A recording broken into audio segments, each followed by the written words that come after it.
Yeah, we have more than 100. Shall we start? Yes. Yeah. So Good evening, all the friends and all the members of Borivali Central CP Study Circle.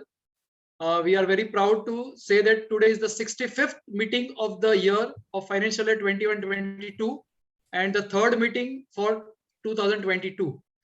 And Bitcoin, crypto, all these are words I think everyone knows, but nobody knows the real crux of this thing, whether it is eligible, not eligible, taxation part, functionalities. Lots of the questions are there for the members from the chartered accountant perspective. So for that, we need an expert always, and who are really into Bitcoin, and the founder of Blockbelly is with us today.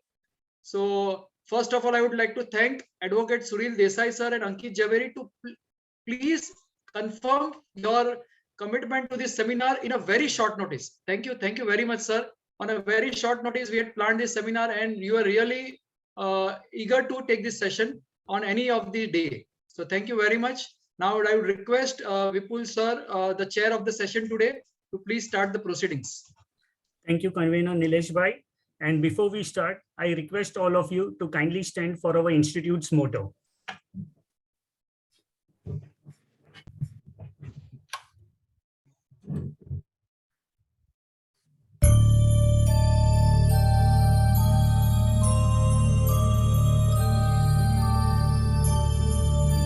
येष सुप्तेषु जागृति येष सुप्तेषु जागृति कामं कामं कामं कामंशो पुरुषो निर्मिमाणः निर्मिमाणः तदेव शुक्रं तदेव शुक्रद ब्रह्मा तद ब्रह्मा तदेवामृतमुच्यते तस्मिन् लोकः शितः सर्वे तदूनात्यपि कश्चन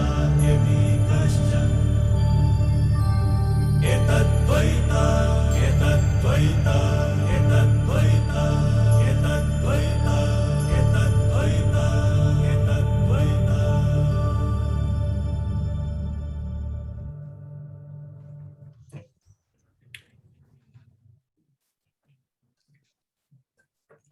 And as Nilesh Bhai has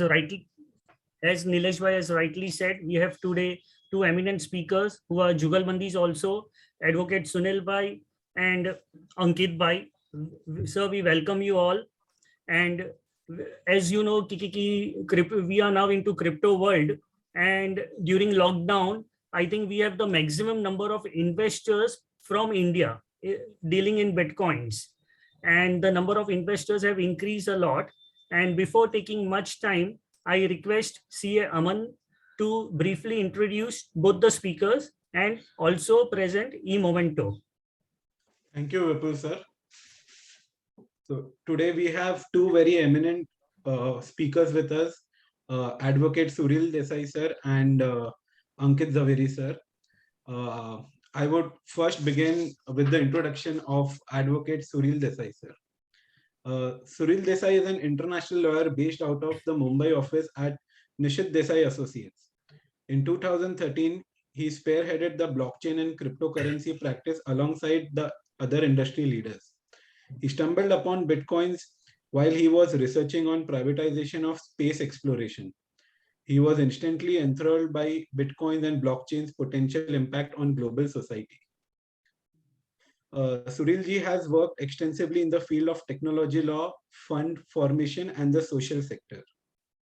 Apart from being a lawyer, he has produced two documentaries on winter sports in Kashmir and Afghanistan.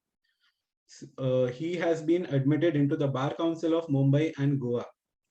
He's been trained in advanced legal studies in counter-terrorism at Acer Institute in Hague, Netherlands. He holds a bachelor's in international management from Menlo College in Atherton, California, and an LLB from Government Law College in Mumbai, India. With this, I welcome you, Surilji. I would like Shreyansh to please present a virtual memento to Thank you. Suril ji. Thank you very much. Now I would like to introduce Mr. Ankit Jhaveri. Ankit ji was introduced to the blockchain and crypto world in 2017.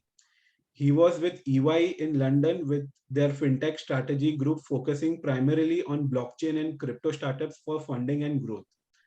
Ankit has founded Blockbelly, a platform that aims to ease investing in Web3 through indexes and educate non-techie investors about DeFi and Web3. Ankit has also been in management, finance, and technology roles across 5 countries with companies like EY, Deloitte, and HSBC. He holds an MBA from University of Oxford, a master's in information systems from Carnegie Mellon University, and bachelor's in computer science from the University of Mumbai. With this, I once again warmly welcome you, Ankit ji, and I would request my colleague Shreyansh Dedia to offer him an e-memento. Thank you very much. Thank you. Without wasting any more time, let's begin with the session. Sunil ji and Ankit ji. So good evening, everyone. Thank you for taking out the time to come and listen to myself and Ankit for this August session. So, I mean, I was first thinking of giving you a breakdown of how we will structure this whole conversation. So I will begin with giving you a little bit of a historical background about how this Bitcoins and decentralization and all began.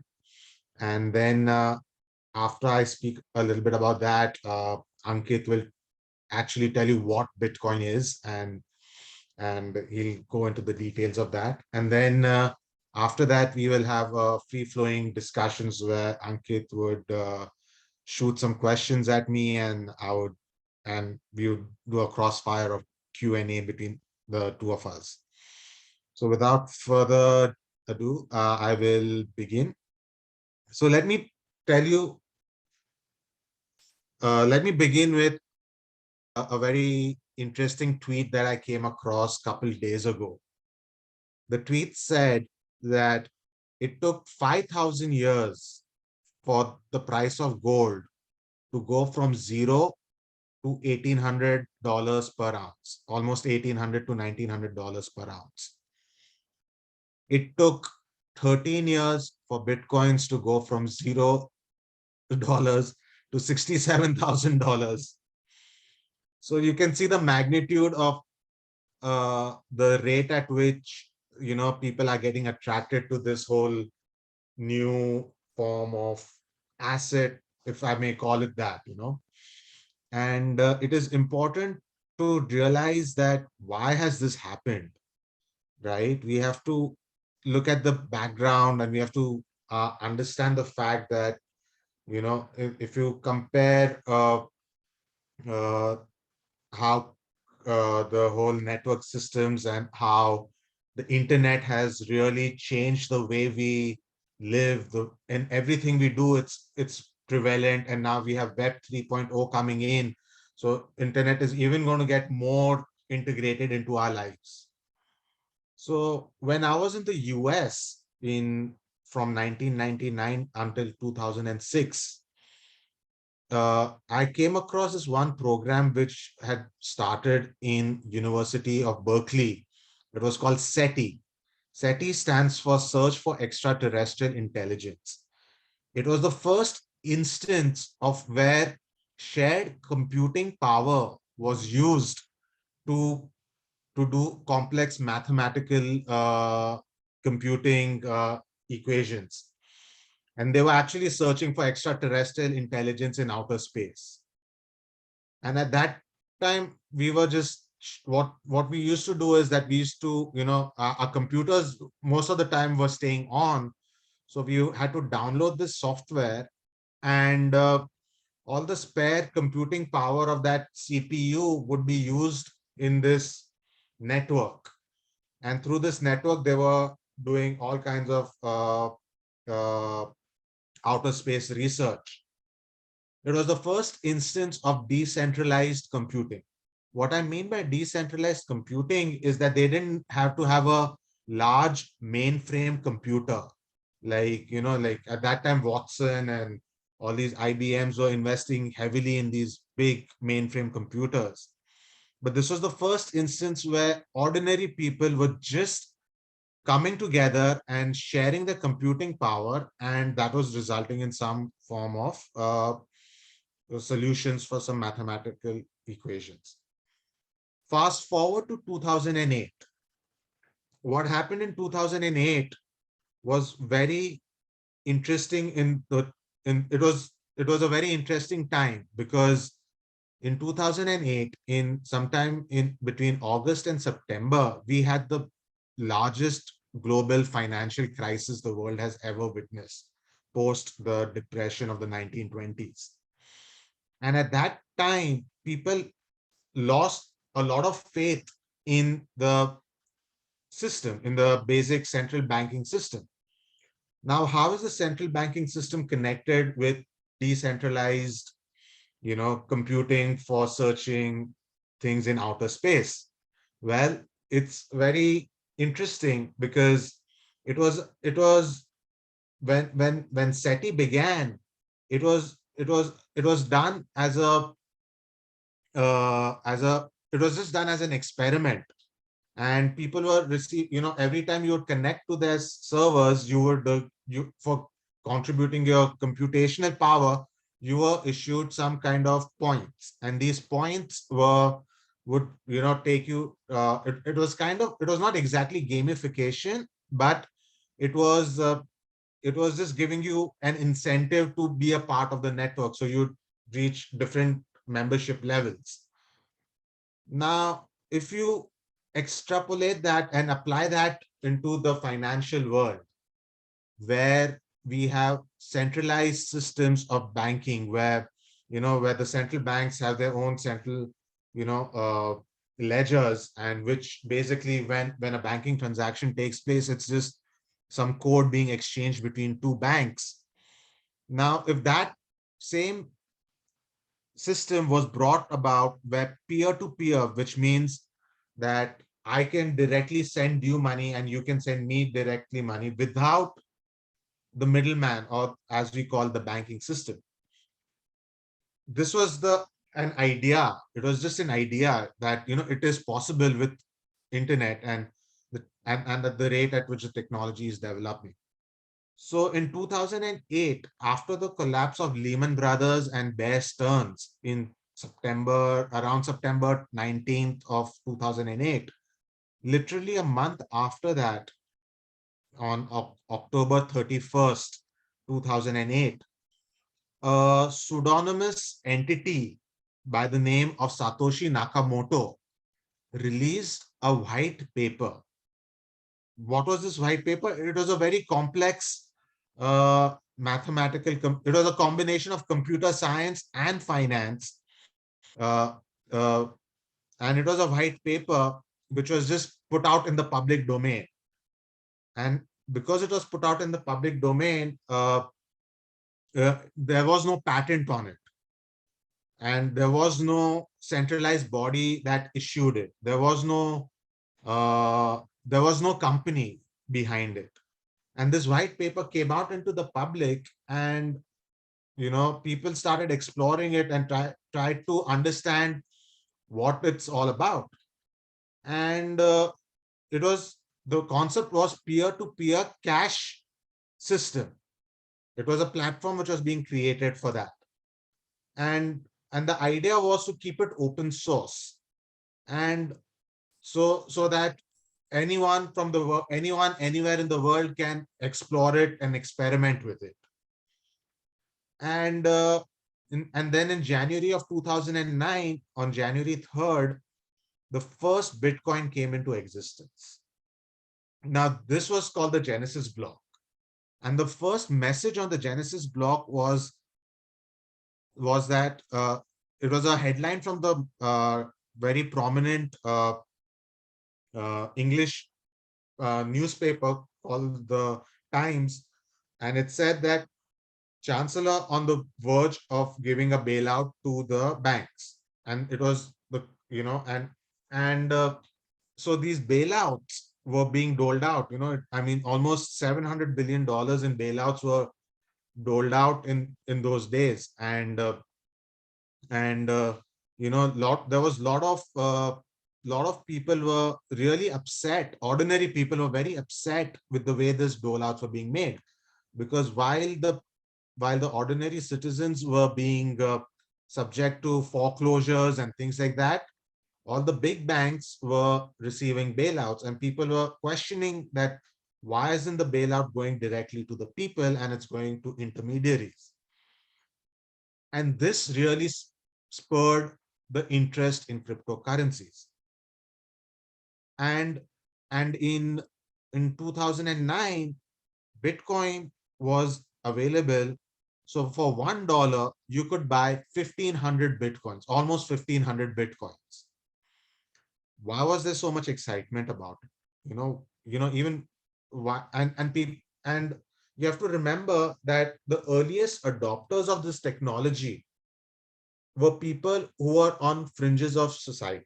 These were like extremely poor people, your people who had probably lost all kinds of hope, in society, who had absolutely no opportunity left. They said, I mean, we have no money, so at least let us try with this new and upcoming technology. So they started adopting it, and the adoption took place at the bottom of the pyramid, and it speared into, and then you had the technologists, the coders and the programmers, who really realized that this has a lot of tremendous value. And then soon enough, you had a time where, Bitcoin went from $1 to $10 to $50 to, and then it went almost all the way up to $67,000. But and the beauty of this technology is that it's not governed by any political institution. So there is no political body that governs it or makes rules for it. And this really became a very as you say, it became it was a quiet revolution of its own kind. You had programmers, you had professors from major universities, you had scientists, you had entrepreneurs, all of them coming on board and saying that, hey, let's our central banking system is broken. There are a lot of issues with it. So how do let's find an alternative to this system. And that's how this whole thing became a big storm. And there is a lot more to this history. It's a very interesting history because it was the first of its kind uh, uh, cross-border geopolitical. It was people against big institutions. And first, obviously, like every a system, people laughed at it. People called it a Ponzi scheme. People said that this is just for the criminals. But soon they realized that how convenient it is and how effectively, how large number of people can be, brought, can be helped and empowered with it. And it created and the ecosystem was being built. And initially, obviously, like all things, the first and the early adopters were the criminally minded, who, unfortunately, were using it extremely efficiently, and they really uh, did have they did play a big role, because uh, when the hackers and all those people understood its power, they realized that it's got more potential than the fiat money. And I can go on and on about this. There's a lot of history, and it's very exciting. It's in fact, I'd recommend that all of you all take a look at this movie called Silk Road. Silk Road. It was about the dark web and things like that, and about how this one individual programmer created this whole Amazon-like place on the dark web, and how he got into trouble with it. As a concept, it was revolutionary because it was an open marketplace for anyone to sell and buy and sell anything without any third-party interference. And to talk more about Bitcoins, I would invite Ankit to explain to you more in detail about what Bitcoin really is. Thanks, Suril. Thank you, everyone. Firstly, I have to say that I've heard Suril's story at least 10 times. And even then, every time I listen to it again, I find it more and more intriguing because he has a new, insight to it every time. Definitely, whatever, his entire background comes because of the in-depth reading and the exposure that's gone into this space from early days. I will, before I start off talking about anything, I want to ask, I don't know if it's possible on the group, if you all can give a show of hands of how many cryptocurrencies are there according to you all in today's day. People I'll can probably put it in give chat box. yeah, you can put it in a chat box. Just, of course, don't Google it, but top of your head, how many are there?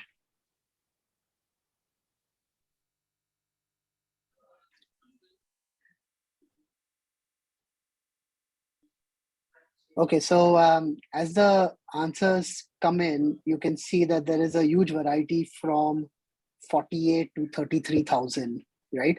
The reason I asked this question is because, this was something which I faced on one of the groups where someone asked, what is the price of crypto today? And the other person said, which one? And he said, any one.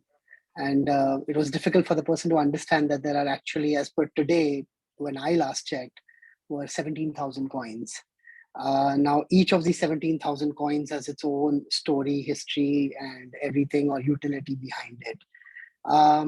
But before we get down the track of all these different kind of coins and everything, I think the most important thing to understand is, what is blockchain, right?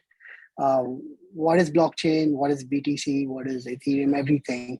And what I could do is, if I can probably just walk you through a small presentation of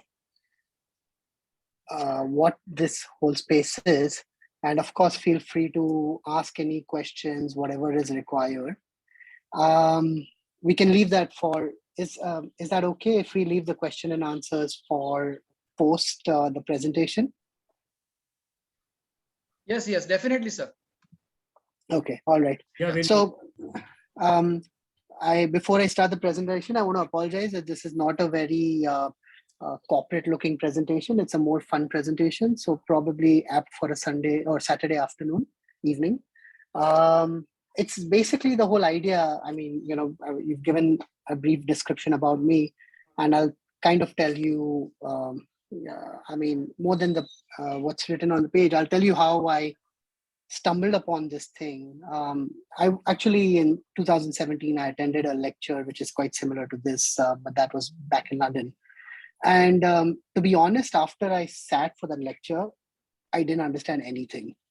I literally didn't understand anything. And the person who was speaking was a very prominent person in the whole blockchain Bitcoin space. So I, tried to catch him after the lecture, but he was of course surrounded by too many people, so I could not talk to him. And I decided to walk him to the train station. And over the train station, I tried to ask him a few more questions, and I'm pretty sure he thought I was some kind of weird person. But before he took the train, he told me that, okay, if you want to understand more about the space, get some time with me, an hour, and we'll talk more about it. And I went, when I took some time, and I decided to ask him for like coffee and meet him, and I met him at his office. And I pretty much asked him the most stupid questions, like what is Bitcoin, like what is blockchain, and everything possible. Like, can I buy my Bitcoin? Can I buy my coffee through Bitcoin? And I mean, what is the use? Why, Visa processes things faster? Why would I use something like this? And but the beauty was he didn't get irritated. He was very patient. He sat me through an hour. He answered all many questions. He also told me, if you have further more things, look out for it. I didn't really get a grasp of even that, even after that whole hour-long conversation. But one thing that he did tell me is that he said, you have a smartphone, right? And I said, yeah. So he said, download an app. And it was basically the wallet. And he scanned a QR code and he kind of just maybe, transferred like $1 to me. And the beauty of that was, and then he said that just understand this, that there wasn't any bank or any entity involved when I did this transaction. And that was the first time I started kind of understanding what this whole and the power of blockchain and crypto in this. So crypto is just one application of blockchain. We'll go into further details, but that's basically a brief about me. And then afterwards, of course, in the world of crypto, they call it the rabbit hole. So the more and more you read about it, there is just too much happening in the space. You keep getting more and more intrigued by it. Of course, the best way to learn about a space is to build something, get involved. So what we are actually trying to work on is we're building a community that builds indexes. The whole idea is that, of course, I don't want, a non-techie investor is not going to go about researching 17,000 coins. So, exactly the reason why anyone buys an index. So that's what we are trying to build. If anyone finds it interesting, feel free to reach out to us. We'll be happy to talk. We are building a community. So what is blockchain and why is it so revolutionary, right? Everything which Suril said is very apt. Okay. And what is, so today, just, I won't get too technical because there are a lot of things that can go in the back end, but on a surface, what happens today is that when I actually go and search a page, I send a request from my computer and it goes on the back end, looks up like Google servers and all this, and it brings the data back to me, right? Now, for the layman person, that's okay. You're like, okay, fine. Google has these servers. It's never downtime. So what's the problem? The problem is that now suddenly Google has access to all this data. Now think about it, it's not only Google, it's any entity that could be there, banks or any financial services or anything which is centralized. So you are dependent on them. So basically, if tomorrow Google servers get hacked, and you have all your accounts and passwords on it, you will be slightly nervous, okay? And of course, they can manipulate with data and do a lot of things with that, and that's a different story by itself. So this is the current structure, which whatever you call it, Web 2 or how today technology works, this is what is centralized architecture. Decentralized architecture is what is blockchain, right? Now, without getting into too many technical things, I'll put in across saying that today, whenever you send a request to a bank or to a Google or someone, so let's take a bank for an example. A bank has a ledger, right? It says that Ankit has 1,000 rupees in his account. Now, the bank's server is pretty much the only server that has that information.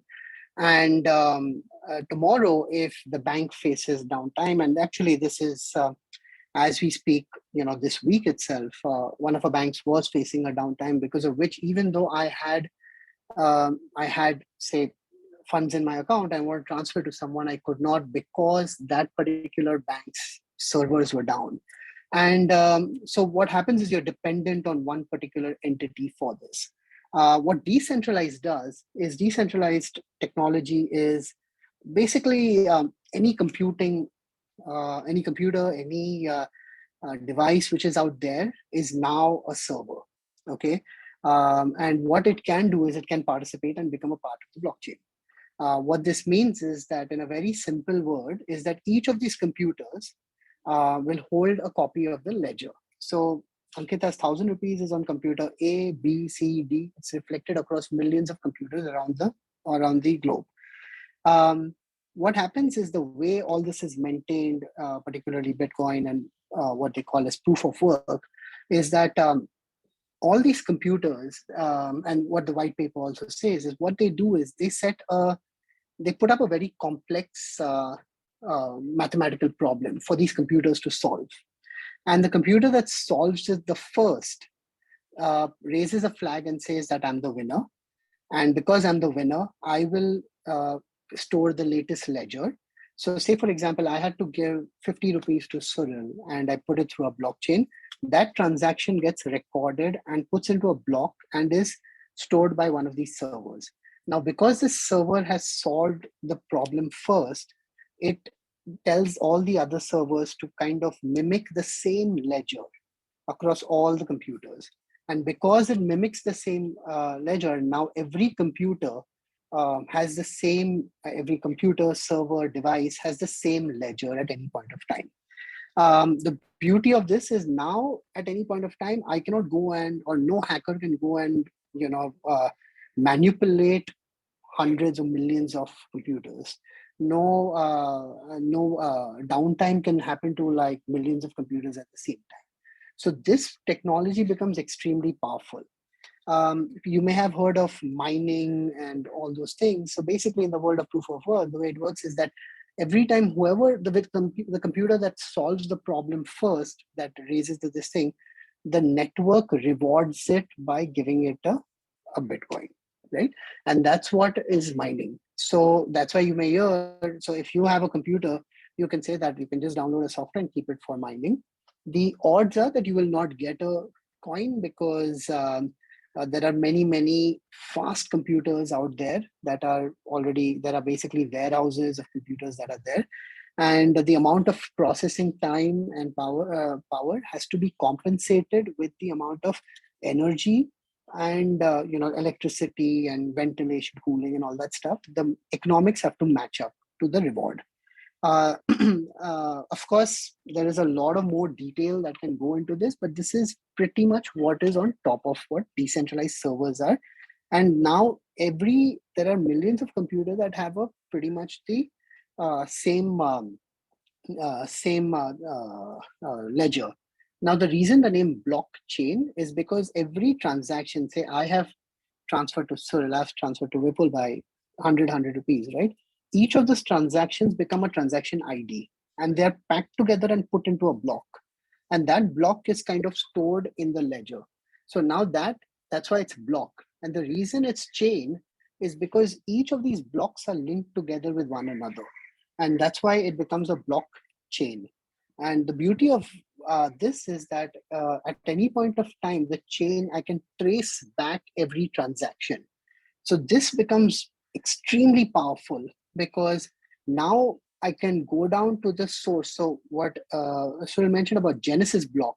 So if I wanted to see which wallet address has given which coin, even back in that date, and all the transactions that have happened related to that wallet address, anyone can just go onto a portal or go onto something like an address locator, and you can look up the particular transactions that are associated with that. So that's what is so that's why it's traceable, it's decentralized, and immutable is because now I cannot actually go back and change anything. When we walk through a couple of examples, you'll see how this is powerful and why this is really kind of revolutionary. So let's take a very simple example, right? Let's say Alice and Bill. Okay, Bill wants to have some food, so he's asked Alice for some money. And so in traditional, what's been working for centuries is you give cash in the hand, right? Alice will give cash in hand. That's the only way today in today's world where without a third party involvement, you are actually doing a transaction.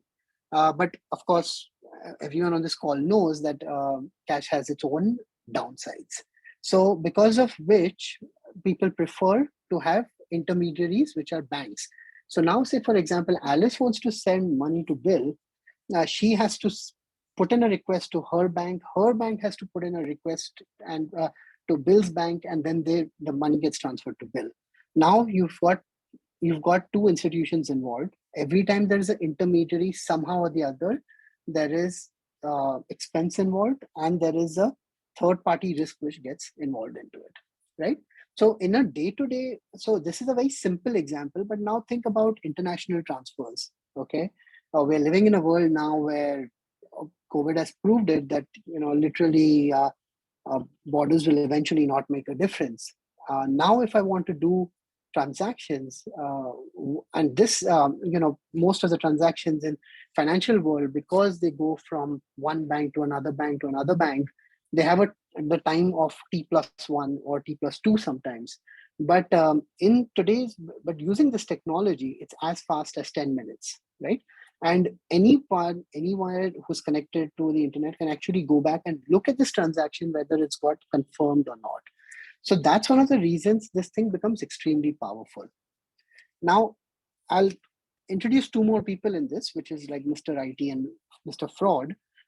So one example which we faced this week, and there's a very practical one, was I just mentioned, is that our bank servers were down. So Alice has money, right? But the entire servers are down, so she can't really send money to Bill.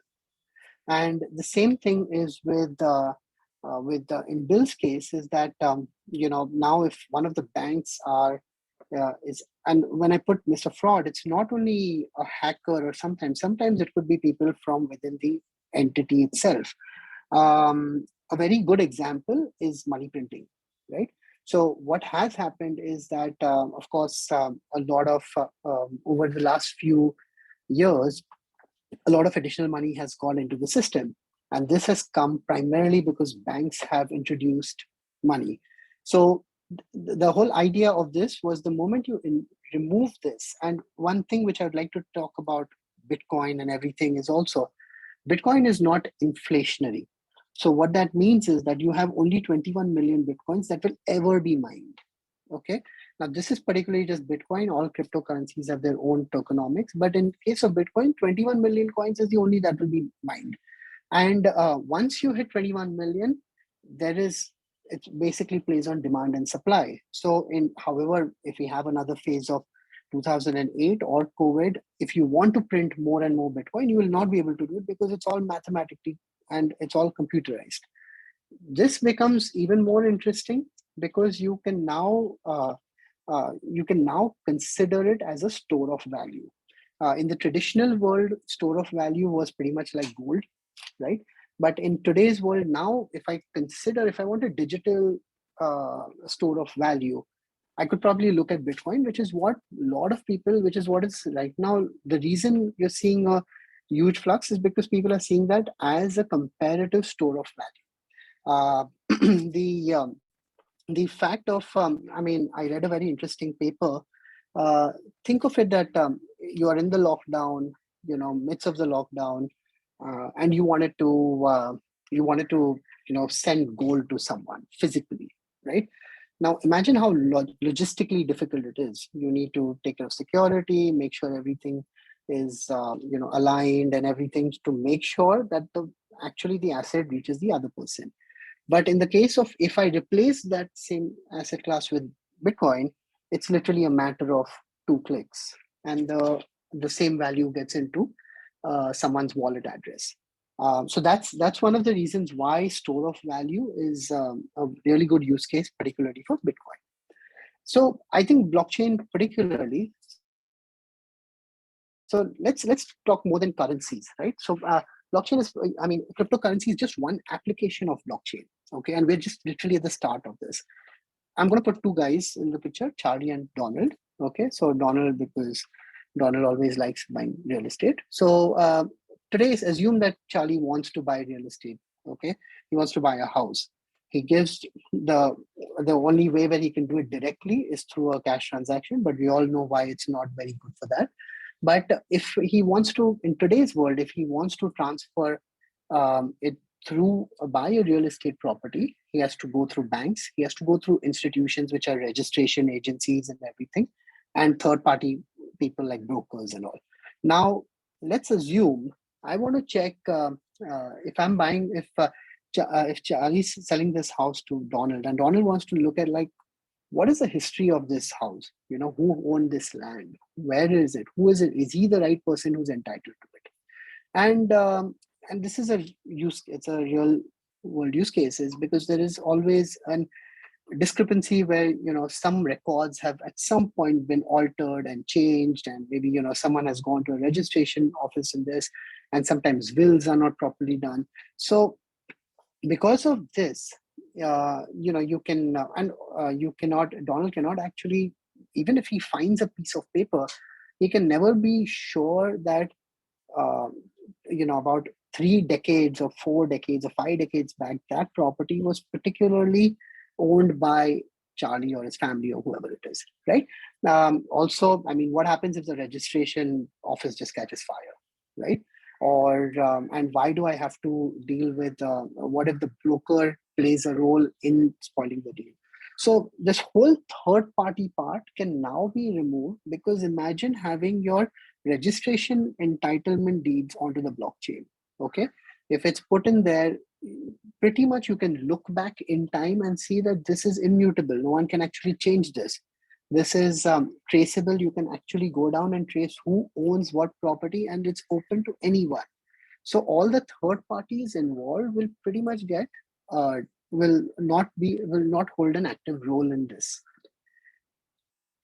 And the third use case, which I'll tell you about, is the reason I'm talking to these use cases is because people just consider blockchain and crypto as one of this thing, but there is a use case between each of these 17,000 coins which we're talking about. So the other, let's assume, you know, I mean, AJ, I'll give my initials, right? If I like listening to music, and you know, just assume I like listening to Lucky Ali. Okay, what I do is I go to Spotify or YouTube and I listen to Lucky Ali. In today's world, what happens is that I'm a paid subscription to Spotify. I pay him $2. Spotify may have an arrangement because, say, Bob is, you know, Bob Marley or someone, anyone, whoever it is, right, is more popular, or his records have more popularity. So it has made an arrangement such that how much of a Spotify earns, majority of that goes to him. And you know, because maybe, you know, in the larger scheme of things, Ali is not as famous as Bob, so he may just get a small percentage. Now, even though I'm listening 90% of the time, I may be listening to Lucky Ali, I'm now suddenly distributing my money to someone who I'm not even listening to. And the reason is because I have a third party entity that is making the decisions. Now, blockchain pretty much eliminates this third party entity, because now I can look at, you know, if I am listening to Ali's music, I can pay by Ali's music. I can pay according to his tokens. He can have his own tokenomics, which means that, you know, he can say that I'm holding a concert, and if you want to be a part of that concert, it's going to cost you so many Ali tokens. And that's where different utilities and applications come about being, right? So quickly, why now, right? Why now is a good time? Why is this suddenly come about?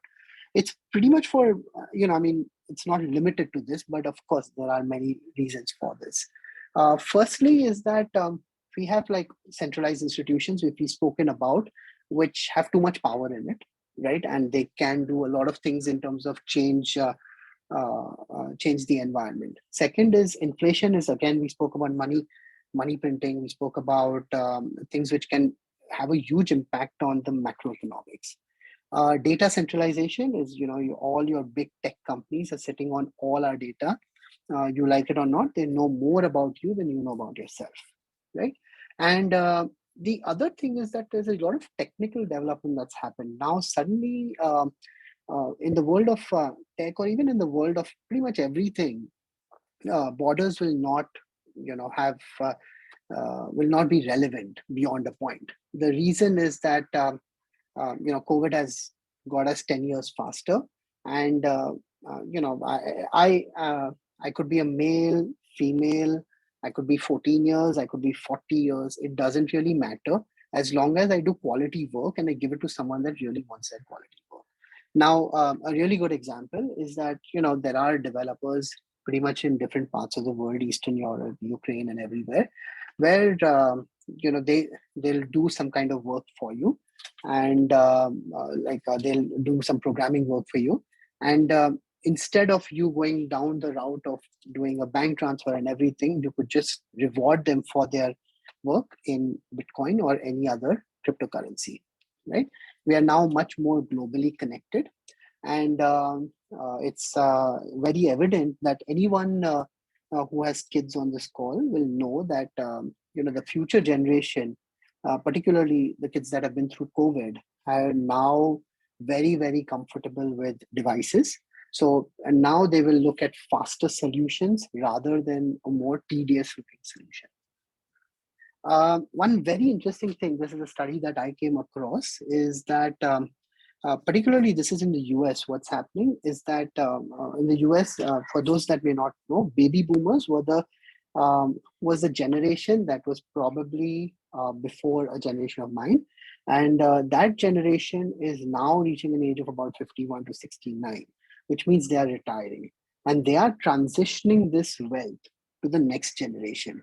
Now, since they're transitioning this wealth to the next generation, and pretty much generation X, Y, Z, whichever we call it, millennials, everyone, they are pretty much the next ones that are going to be taking over this asset class, all these asset classes. Now, as you may think about it, most of the next generation people, their way of thinking will be different from the existing way, right? Which is quite evident because someone on the call said that in the lockdown, we had so many people trading and doing all those things. It's primarily, if you look at the age group, it will be between, and you'll be surprised, but between the age of 12, I would say, 12, 13, to the age of 45, 50, right? The reason is because now these people are looking at asset classes very differently. The previous generation looked at asset classes primarily at real estate, equity, and a few bonds. Now there are much more structured and complicated products out in the market. And that's why a good proportion of that can even come to cryptocurrencies and Bitcoin. But I particularly say we are still early. The reason we say we are still early is that, this is a chart that we generally look at in technology.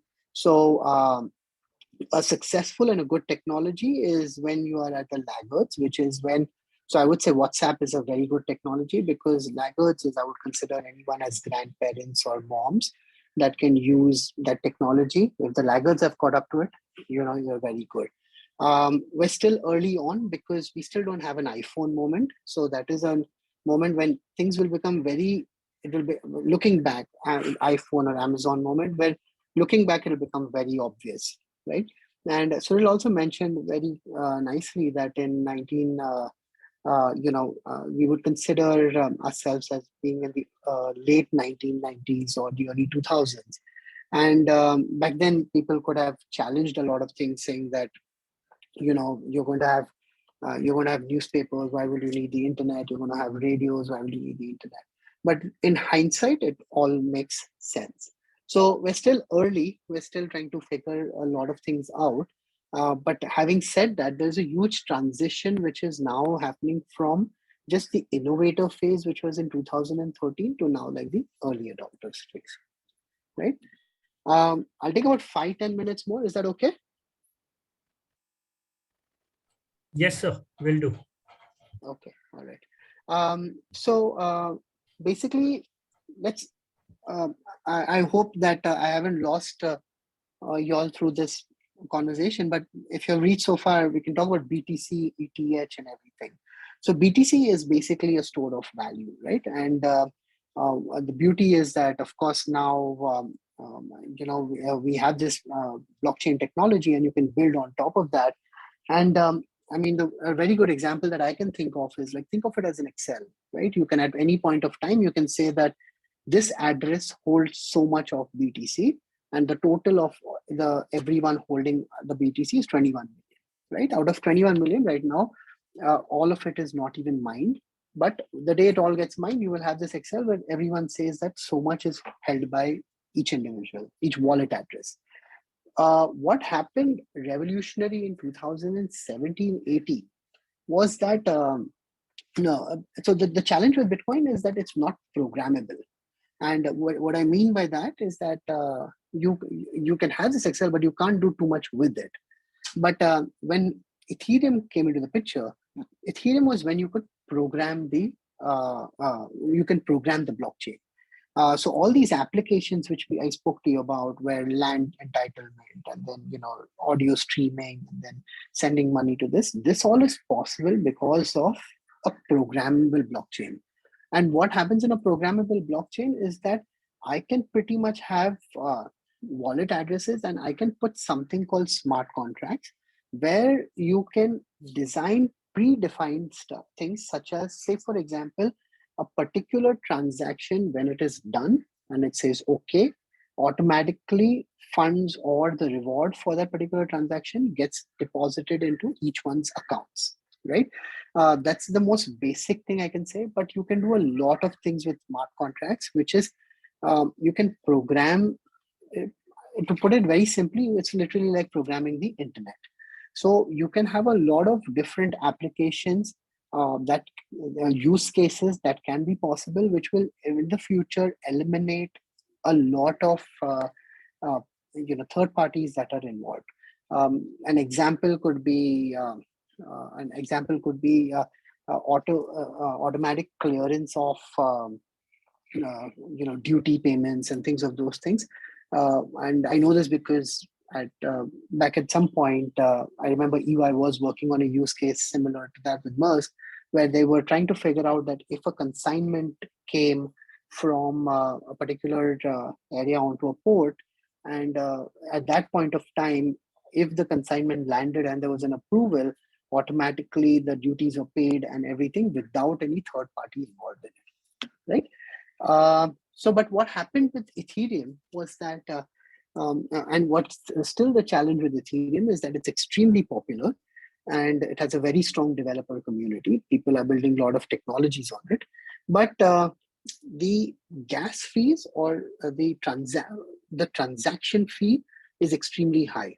So when I'm trying to do a transaction, say for example, I want to send 100 rupees to Suril on the Ethereum blockchain, it's not viable because it's extremely expensive to do that transaction. And that fee is pretty much what if you remember, I told you about the winner or the miner who wins the blockchain, all those things, right? So it's basically the people that are validating this blockchain get rewarded for that. So in Ethereum, the challenge is that the gas fee is extremely high, and which is why that gave birth to many new chains. And each of these chains solve a different purpose. There are chains called Solana, there are chains called Terra, and a lot of these different kind of chains, they are trying to solve the same problem. Someone is trying to increase the speed of transaction, and someone is trying to increase the or decrease the cost which is involved in doing a transaction. Each one, and then there are, think of it like each of these chains is like in a very simple language, could be an iOS or an Android or Windows, and there are, on top of that, there are different apps that are being built. So each of these apps will have its own token as well, and that's why you see this umpteen number of coins that are there out there. So why is this relevant for non-techies? This is extremely relevant for non-techies because people always thought that or crypto and blockchain and everything is a tech thing, or people always look at it as finance, purely out of speculation. Very frankly, I never like to talk about it in terms of what the token price is or anything, because that is pure speculation, right? And again, the whole conversation comes down to why so volatile and all those things. I think the answer to all those things is that we're still very, very early on in this. And because the technology has not yet matured, if someone told you in 1998, can you value TCP IP? I don't think anyone would have had an answer for that, right? Why is it relevant is because now for the first time, you don't have to, this technology, because it being open source, is what can change things is that you could actually design financial products, which I mean we'll talk about in things like centralized finance, decentralized finance, and things like that. But if you had financial ideas, you could design it. You don't need to be associated with a big bank, as long as you have a community that's supporting it. If you have a tech, you can build that up. You can build this thing. If you have knowledge purely about crypto, of course, you can play around different tokens and draw things out of it. If you have, you can get paid in token. You can you get airdrops. You can mine. So that's it. And of course, the sweet spot is if you are involved in all three of this, then it's interesting. I think one thing very relevant for anyone in finance or accounting or CAs is that this is a pretty much a new asset class which is coming up. We have real estate, we've had equities, we've had alternate investment funds, but this is a new asset class which is coming up. And because it's a new asset class, still people have no idea of how should I account for it, right? Yes, people can go about trading crazy amount of transactions per day, and but at the end of the day, you have to account it. And in the future, what will eventually happen is that auditing will become extremely simple, because you could just put in a few wallet addresses and get an entire list of transactions that have happened. So everything that is you could think of that was associated with any previous asset class is going to be associated with this asset class also. Regulation, not regulation, that's a different story by itself. I'll let Suril talk more about that. But the whole idea around this asset class eventually maturing up into different things is very interesting. One of the biggest challenges with regulation, I'll just give a couple of cents on that, is that this asset class is the way it has been designed is that it's not designed to be regulated, right? Because if you think about it, you don't want a third-party entity into it. But the challenge is that now that it's become so prominent and you want to make it a part of your of your environment ecosystem, finance ecosystem, that you have to have that some amount of regulation so that the non-techie or the absolutely ignorant investors are not duped by some of these projects, right? I'm of course, out of 17,000 projects, not all are very good. Maybe a very small subset of them really have a use case, right? So I've been going on and on, but I'll just end it off with a few things, and of course we'll Suril and me will talk more about it. But what's interesting is that there are a lot of other things which are part of this as well, and I can think of real use cases. What happens is that today, the next generation in India, we have a lot of tech developers, right? And they could be sitting in India and coding, and a lot of these guys get paid in crypto. Now, how do you account for it? You can take these coins and you can put it up onto a network and you can stake these coins. It's pretty much like a fixed deposit where you get certain amount of returns onto it. How do you account for that returns? What happens in terms of these projects have things called airdrops, which is pretty much for promotion, they give you free tokens. How do you account for them, right? So there's a lot of these questions which are there, which still lies in those gray areas. Again, mining, right? You've got rewarded this coin. I mean, how is it accountable and all this? So that's why there's an entire different topic around those.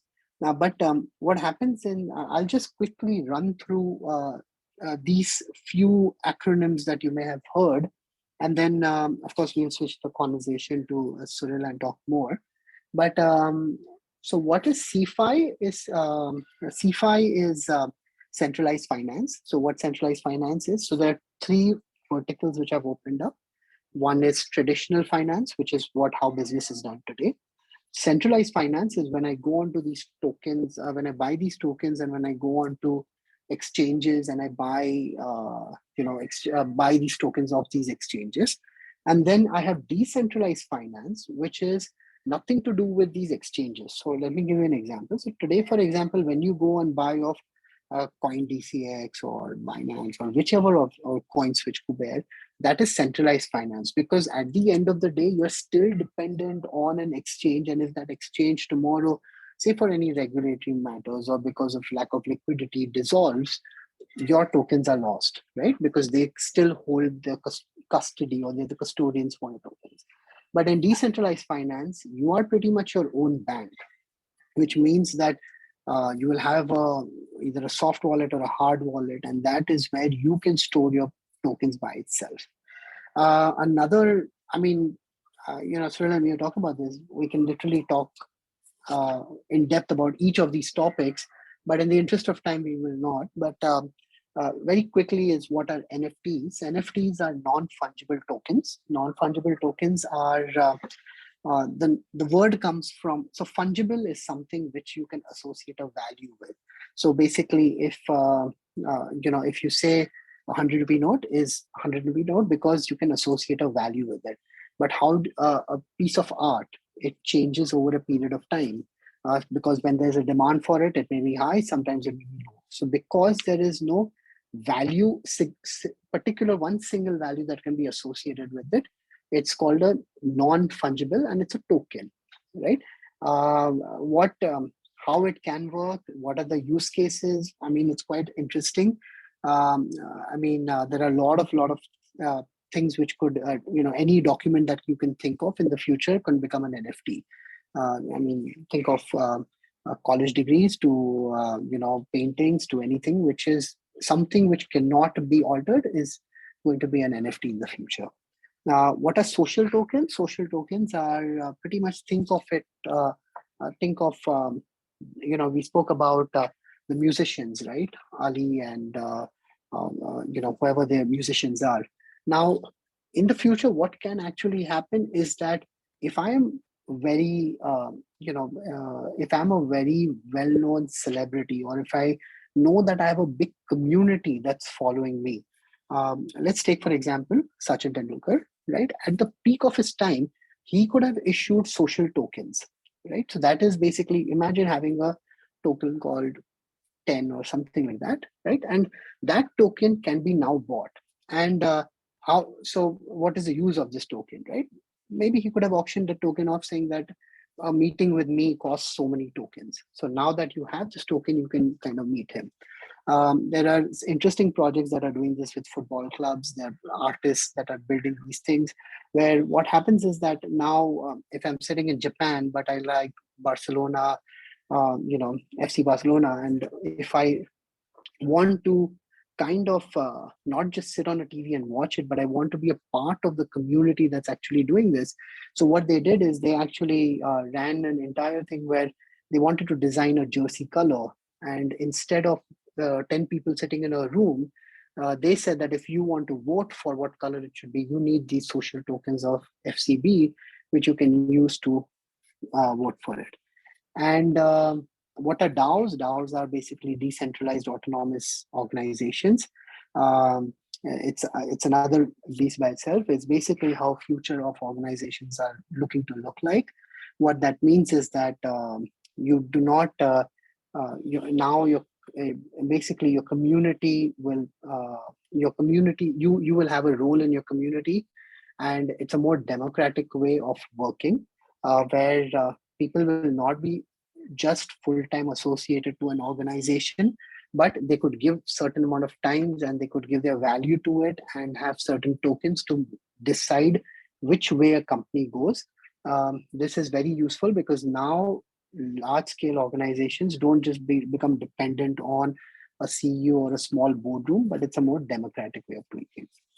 I think I've been going on, but I think that's pretty much what I had to cover. I'll leave the floor open for some questions, and then Suril, should we have a conversation after that? Right, will do.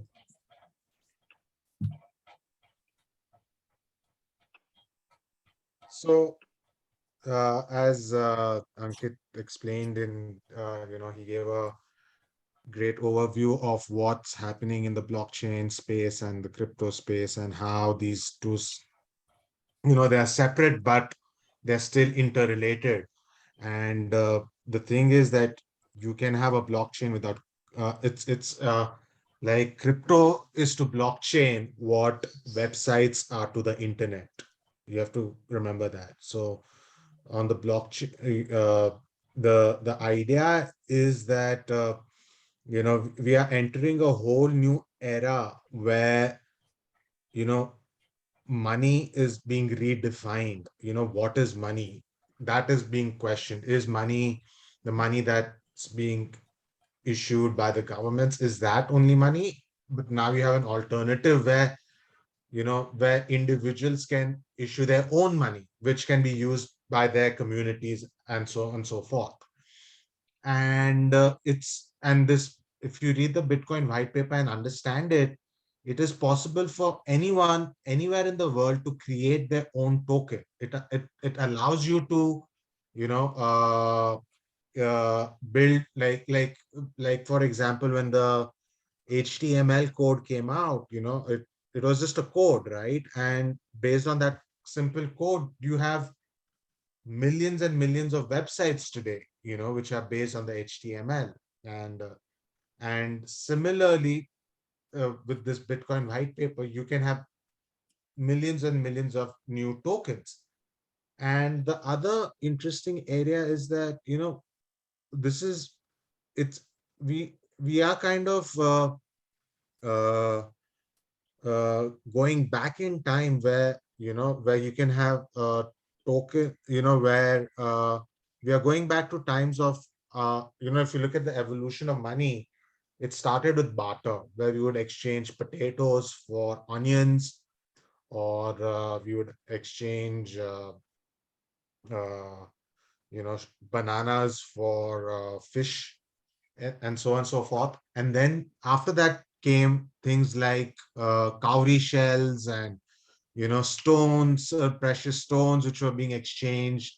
Then after that came the whole era of having a gold reserve and then printing money on top of that, after that, which was the gold standards were removed in 1971, and which gave rise to this fiat money that we presently are in. And now the next evolution is this whole, it's kind of, we are going back in time, in the sense that now you can tokenize pretty much everything. By everything, I mean, you can have commodity tokens, you can have a family token, which is just for inheriting family property and for families and stuff like that. And because of the because of the whole nature of this, like it's I mean, people have never experienced, all these years we've had money which has come from a centralized figure to us, and then we are kind of in a position where we do not have a choice. If you're in India, you have to use the rupee. You can't say that I want to use gold, or I want to use silver to do my transaction.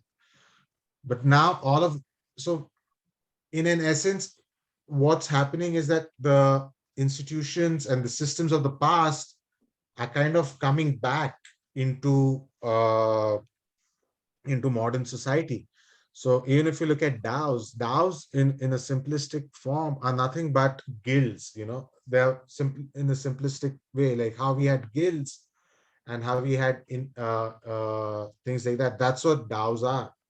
And so you will have groups of people coming together, like you have artists, you have craftsmen, you have people who are engineers and all that. They come and build a community, and that community together collectively comes together, and then they create a instrument which they see value in. It could be a token, and that token is, you, depending on your level of participation, you can either earn these tokens, or you can, there are different ways of getting these tokens. So if you take games, you if you're playing a game, then you have play to earn. So if you're playing the game, you're earning the token. Then if you're a student, right, you have earn to learn to earn. So if you're learning something, like for example this course, then you can earn tokens that way. Now there are different, so now what's going to happen is that, how the so the so and all these tokens will have different marketplaces, and each marketplace will determine the usability and the utility of these tokens. And and and basically what's happening is that, like, the idea of decentralization is, it's like there will be pockets. It's like you'll have decentralization and centralization happening simultaneously. So there'll be hybrid models which will come up, where you'll have something like the central bank issuing its own digitally backed blockchain tokens. So you'll have CBDCs, as they are known.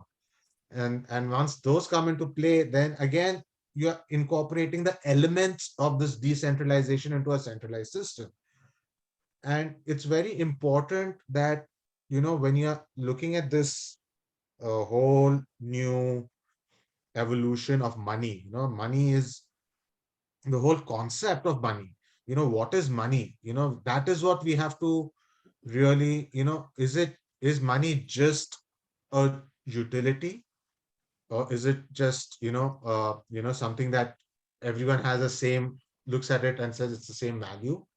But now you have different, and and and it's very important that, after this conversation, you all really read up on this book called The Origins of Money by it talks about how money has really been the core instrument that has really driven our societies so far. And now we are entering an age where data is becoming money, and all this tools and all this technology is going to make data the most important form of currency out there. And along with that, we will also see that uh, uh, bitcoins and blockchain, bitcoins in particular, will be kind of like the gold standard of digital finance. So, Ankit, you want to start our conversation? Yeah. Should we give a few minutes for some questions from the Yes. audience? Shreyans, if you can just go through the questions. Sure. Yeah. So till then, one question from my end. What Sure. are the factors to be considered before investing into any token? So do you want to take that, or should I take it? I think you'll be better at that than me. So if today I asked you what are the factors to be considered before investing into a small cap equity, the whole idea would be you would look at who's running the team, what are they building, and all those kind of things. Or not small cap, but even a startup, right? Right. Most of these tokens are still in that phase. And so I think, okay, so I think there are 3-4 things which we generally think is very useful. Firstly is that, what is the underlying technology and what's the problem that they're looking to solve, right? If the underlying technology or the problem that they're looking to solve is already out there, or it doesn't see a really good use case, then it's still it's the value of this token doesn't make sense. Second is the utility of a token.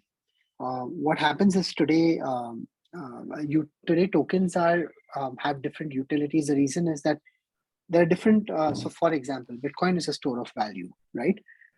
So I would consider Bitcoin as digital gold, right? I would consider Ethereum as digital oil. The reason is because now every time I'm doing a transaction, I need to pay a gas fee, which is basically paid in Ethereum, right? So it has a good underlying thing. But the other utilities around it are the smaller ones. Like, so one of the ones I spoke about was digital music is a company called Audius that does something similar. So the underlying utility of these tokens is important. And a lot of tokens now are part of governance token. What governance tokens means is that we spoke about DAOs, right? So think about organization that has 10,000 people, and you want to vote for some kind of change in that organization, and the company has to make some organization. So each of the, not employees but contributors in that organization, can now have a vote and utilize that governance token for it. So I think but to be honest, the biggest way, if you're very well starting off, I would say stick to the top 20. I'm not a big fan of meme coins, which is like Shibu and Doge and all those, because those were kind of made to make fun of the crypto, this thing. So for example, Doge is inflationary, same as Shiba. So there's no major utility for it, right? It's morely pump and dump coins. But you want to see something that has, I would go with the top 20, 30. But if you're very adventurous, you can go to the top 100. I hope that answered. Yeah. Also, one thing you have to do is, really, before you invest in any of these tokens, it's very important that you have a look at the team behind this token. It's very important to know who the founders are, like a regular due diligence that you do when you're investing in any company, right? You want to know who the founders are. You want to see what are the past projects they have done.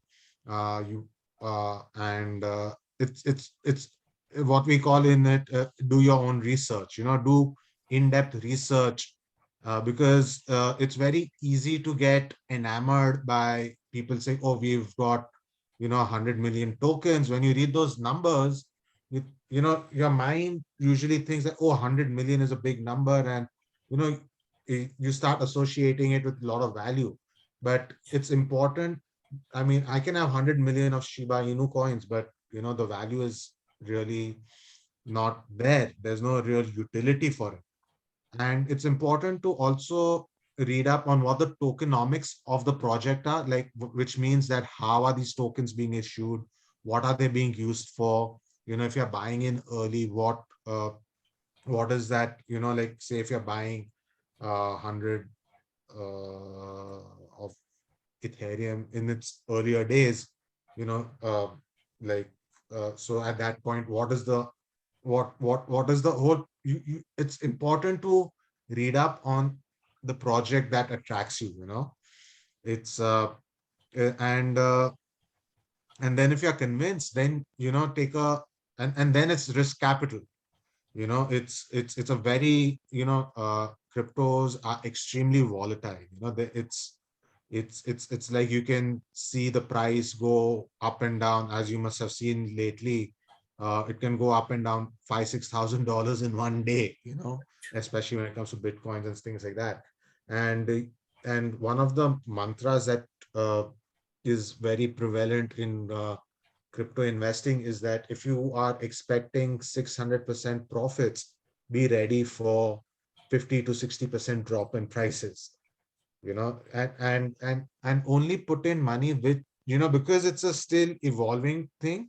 It is important that you only risk the amount that you are able to comfortably lose. It's important for you to understand that it's a very it's a very nascent technology.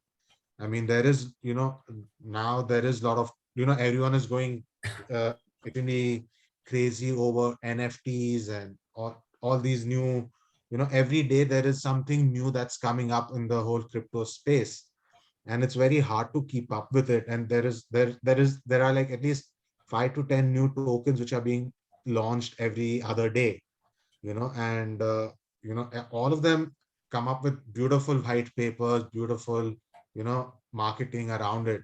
But it's very important for you to really, before you can even go into other tokens, it's important that you read the Bitcoin white paper. Bitcoin white paper will determine a lot of things for you, because it'll give you a big, it's only 8 pages long. It's easily available on the internet. You just type in Google Bitcoin white paper Satoshi Nakamoto and you will find it. And it literally breaks it down for you. In 8 or 9 pages, Satoshi Nakamoto, which is the pseudonymous entity as I perceive it to be, explains to you the entire gamut of this whole new ecosystem. So before you even start, or before you even think about investing in crypto, I mean, all of you all have a good understanding of finance and the banking system. And also, I would advise you, please, please, please read the Bitcoin white paper. Thanks. Shreyas, you can go with other questions. Sure. So there's one question. Could you please cover how Bitcoins are mined?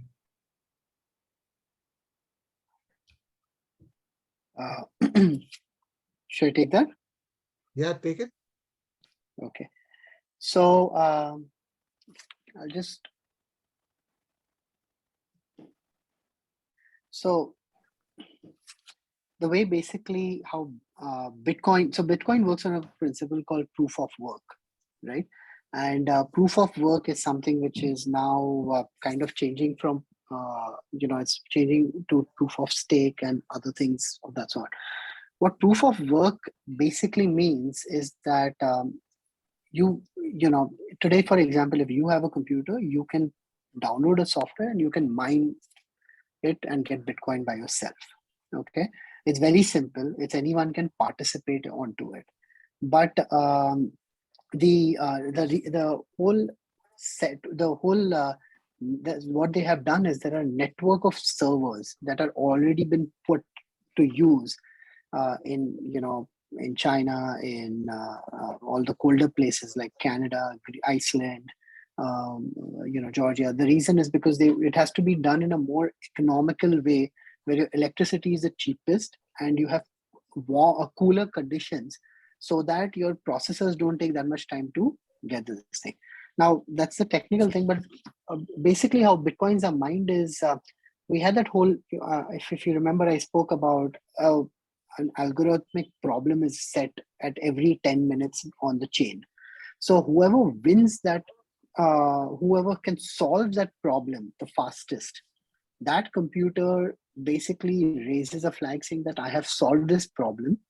When it gets validated by computers that this problem is solved, and the winner kind of gets a Bitcoin as a return. I'm forgetting how much Bitcoin is currently being rewarded to miners, but basically that's what a miner gets, and that's how mining is done. So if you set up your computer, and if you're lucky, right, and or if you're fortunate enough, and your processor wins the race of solving the problem, you will get rewarded that this thing, and you will get rewarded like 1 or 2 Bitcoins for it. So that's pretty much in a very simple way how Bitcoins are mined. Actually, there's a connected question to it. So it says that who rewards the miner? What are the nature of complex computer programs, and who list out or circulates these problems for solving? So there is an inset way of how these problems are already set, right? I don't want to get into too much detail because it's quite technical. It's basically there is a there's like a hash code which has to be solved with certain amount of zeros and stuff. So anyways, but there is a problem that is set by the machines, and after every block is done, that a new set of problem is generated by the computer that has won the ledger. So for example, if my computer raises a flag saying that I have won the race of solving the Bitcoin, the next problem is set by me, right? and it's not someone manually doing it. It's an auto-generated thing in the software itself. Okay. It's a question from Bhavesh Gatta. Is there any counterparty credit risk in case of cryptos? Yeah, there'll Um, always be, I think there's always some kind of counterparty risk, in the sense that sometimes what happens is that you have people that there can be a lot of phishing attacks that happen, and whereby people can create deceptive accounts. That's one counterparty risk. And, it's one, there is also the risk that sometimes people, uh, you, because it's a technology, right? So there is a lot of counterparty risk. Okay. I would say, for one thing for sure, that anyone who is, if you're doing it for yourself or advising your clients or anything of that sort, um, this technology is like, basically it talks about be your own bank, right? So what you want to do is you want to have one of these cold cold storage wallets, where after a transaction is done, you transfer it and you put it with you. So your dependent onto onto a third party is less, such as an exchange or something is less. Okay.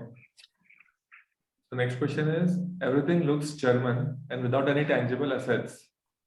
So, so the question is, what is a tangible asset uh, which is underlying the Bitcoin? I mean, if you look at that, if you look at the modern day companies, right? If you look at Facebook is the world's largest entertainment company without any, people are creating content for free for them, right? So what is Facebook's tangible asset? It's just the people, right? And the people. And then if you take companies like Uber, is the biggest taxi service company without owning a single taxi. And even if you look at our current day uh, money which is issued, what is really backing that? It's only the confidence in the government that backs the currency, right? So even the currencies are not backed by any tangible, the gold standards went away in 1971. And since then, we've just been printing, huge quantums of money, and that's what's causing the inflation and things like that.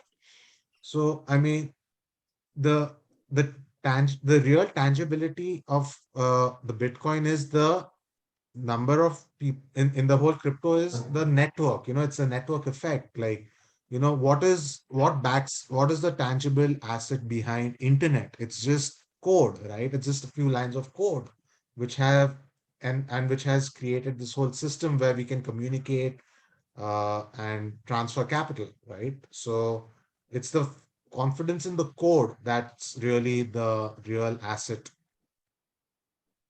Correct. So there is a connected question to it. How to determine the fair value of investment in cryptocurrency?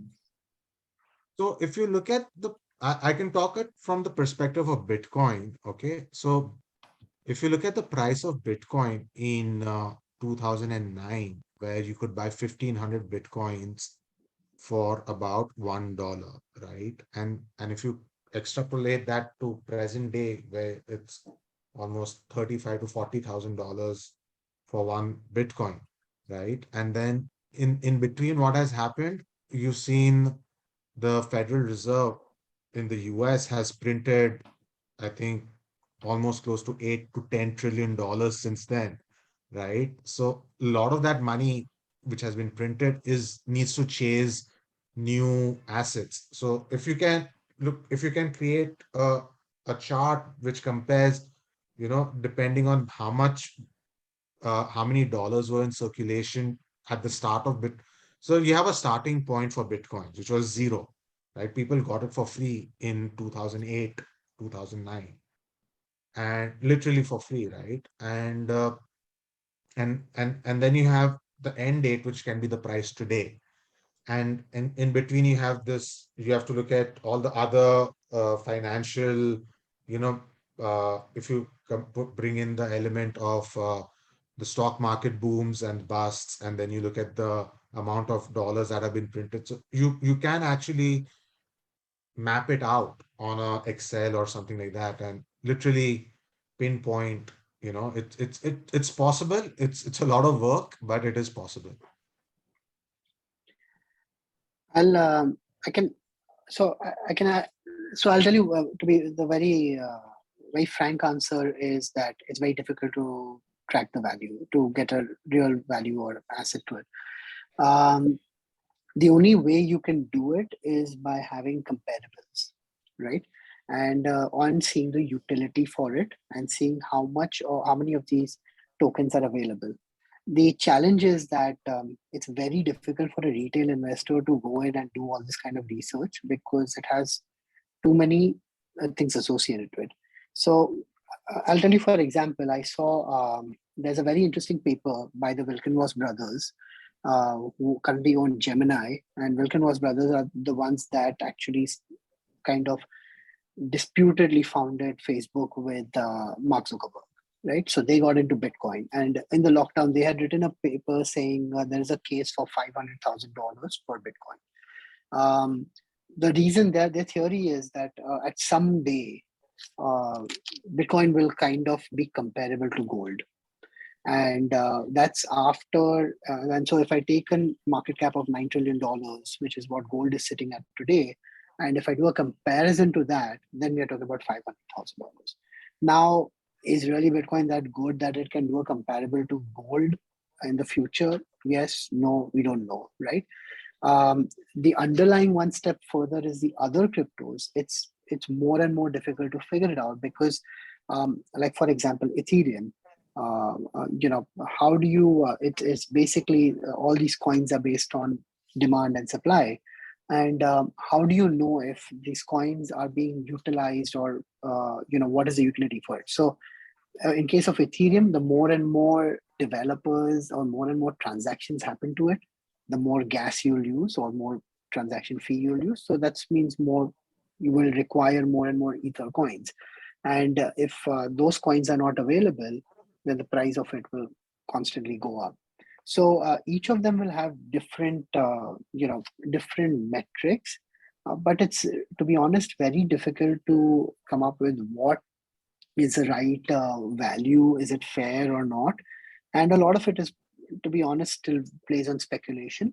So you have to see what the demand is in the market, which is why there is so much volatility. But today the volatility you see in BTC, you will probably not see that once the 21 million coins are mined. There are huge use cases saying that today a lot of US corporate companies are sitting on a lot of cash, right?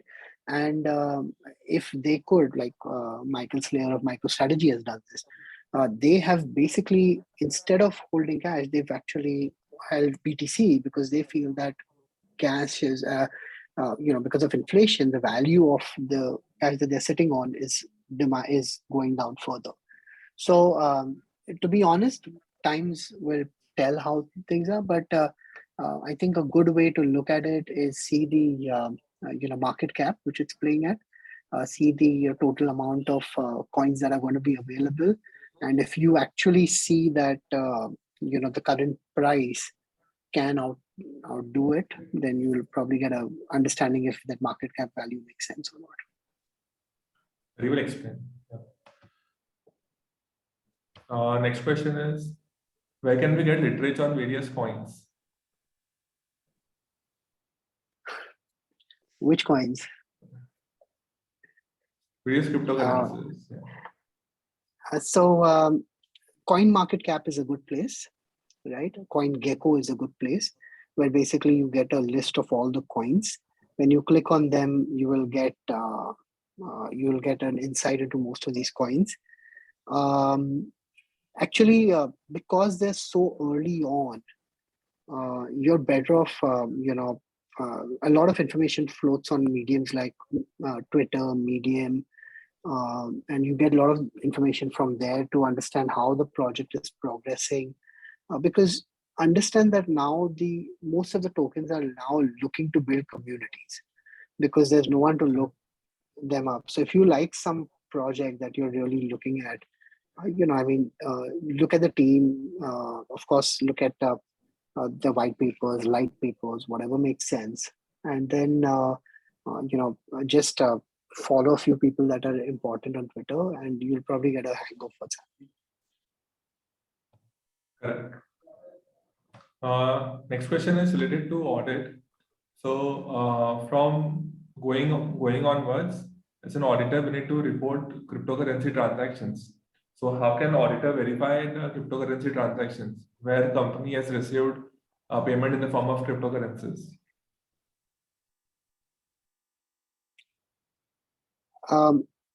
So you want to take that, or I can take it?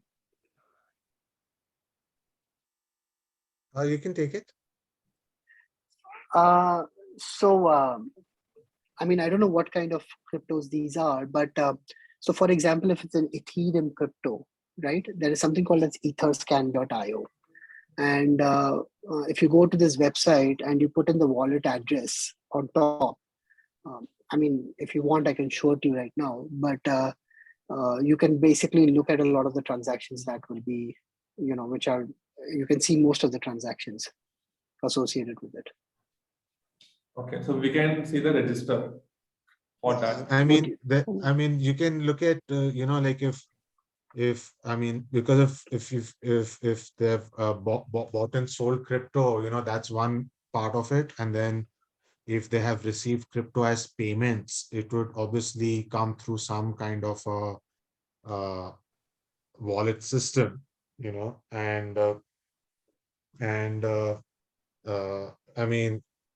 it's very because there is no centralized body, there is no central authority on crypto. Their reliability is a little bit of a question mark, because because there is no regulatory body for cryptos right now, right? So, and anyone can issue a crypto, and creating a token is as simple as creating a Word document in some cases, So, and their value is, it's literally barter that in some instances. So you might want to look at how barter is regulated in India, and that would help you understand how to look at the crypto, reporting.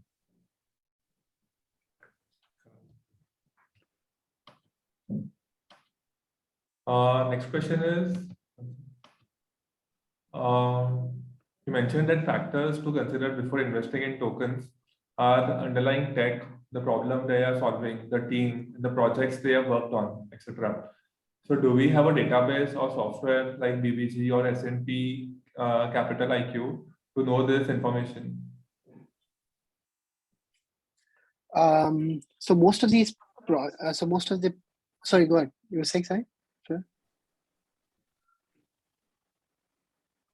No, go ahead. So most of these projects you can, look up through. So for example, if you want to see who are the investors behind it, you can look them up through Crunchbase, right? You will look up through Traxin. There are websites that you can actually look these things up. And but if you're asking for a central repository where all these projects will have, that is still not there. So what you would have to do is you'd have to pretty much go into go to CoinGecko or Coin Market Cap and look at each of these tokens and look at the underlying, because most of them will have all the details associated with it. Next question is, can cryptocurrency be... And definitely that's why... Yeah. So, and which is why in the future you will definitely have something which is similar to like indexes and things, because, people don't want to sit and research and all this thing. They would just want to buy like a large cap, small cap, mid cap basket. Correct. So next question is, can cryptocurrency be increased in system like in any other currency?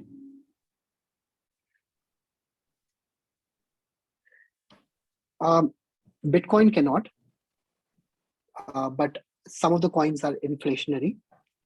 So like Dogecoin can, right? So each of these coins have a different theory associated with it. Actually, you'll be surprised, some coins are deflationary. So what it means is that the more and more they get used, the more coins are burned. So, the value of those coins become more and more relevant. So you have to actually go and see each of them. Some are inflationary, some are stable, and some are deflationary. Next question is, have you issued a crypto? If yes, what is the problem it is solving? I have not. I haven't issued a crypto. I mean, it's Okay. you require a lot of programmers who understand the blockchain and who, it's I mean, it's and you, I mean, there are a lot of projects that I've come across that have issued, and but I personally, in my own capacity, have not really issued any. The other thing is also like, of course, if you're working on projects, not necessarily like just issuing a crypto is a solution for all, right? Unless there is no utility to a crypto, why would you want to actually get a crypto out? So, I mean, to be honest, there are some, every solution is not just crypto. Still, traditional technology still works for some of the crypto projects. So all the questions are over from the participants. Members. So now we can have question answers from both the speakers. So Ankit, you want to start? Yeah. So should we just talk about, you remember the use case we spoke about, one of the, why don't you give the example of when there was, we spoke when the Afghanistan war had just broken out, Right. and a really good use case of it. So I'll talk about my documentary, which I made a documentary recently about winter sports in Afghanistan. And one issue that I was facing was that how do I send money to, to the filmmakers who were filming at that point in Afghanistan? And, obviously to send it through normal banking channels and all was very difficult. And it was just an experimental project. So I said, why not try sending some Bitcoins over? And at that point, the price of Bitcoin was about $3,000, so I offered it to the filmmakers, and for some reason or the other, they kind of, so I sent it to them, and then we made the documentary. And keep in mind, especially when it comes to documentary filmmaking and in conflict zones, right? All these filmmakers have to carry bags full of cash to just do their basic operations, right? And on the way, there's so much security risk of keeping it and all. And so when I sent this, it made life so much easier for them, because the money was stored on their wallets, and it was electronic. So the chances of getting held up by someone, at gunpoint or something like that was minuscule, and people didn't even know that there was, funding was happening. Yeah, I mean, there is a lot of FEMA related issues to it, but it was a small amount, right? It was not. And then obviously, because the price increased, then it creates a whole different ball game. But at that point, it was, it didn't create any issue. It was like a few $1,000s. So it was not really. And what that really taught me was that this technology and has a huge potential in all these conflict zones, especially when it comes to refugees and those kind of people. In fact, the Rohingyas have started a whole new blockchain because they were displaced from Burma and things like that, and they were in refugee camps. So now in refugee camps, crypto and blockchain is extensively being explored, because these people have absolutely, some of them were wealthy at one point, but then suddenly they become refugees, and all their money is worth nothing. So a lot of these Afghans and Rohingyas and all these refugees are literally going out there and converting all their monies into some kind of crypto, basically Bitcoins and Ethereum right now. But they, because for them, when they have to start their lives all over again in some strange part of the world where they have absolutely access to, they're just refugees, right? So crypto is really making inroads in that. And also on the blockchain, they're able to create their identifications, because to have an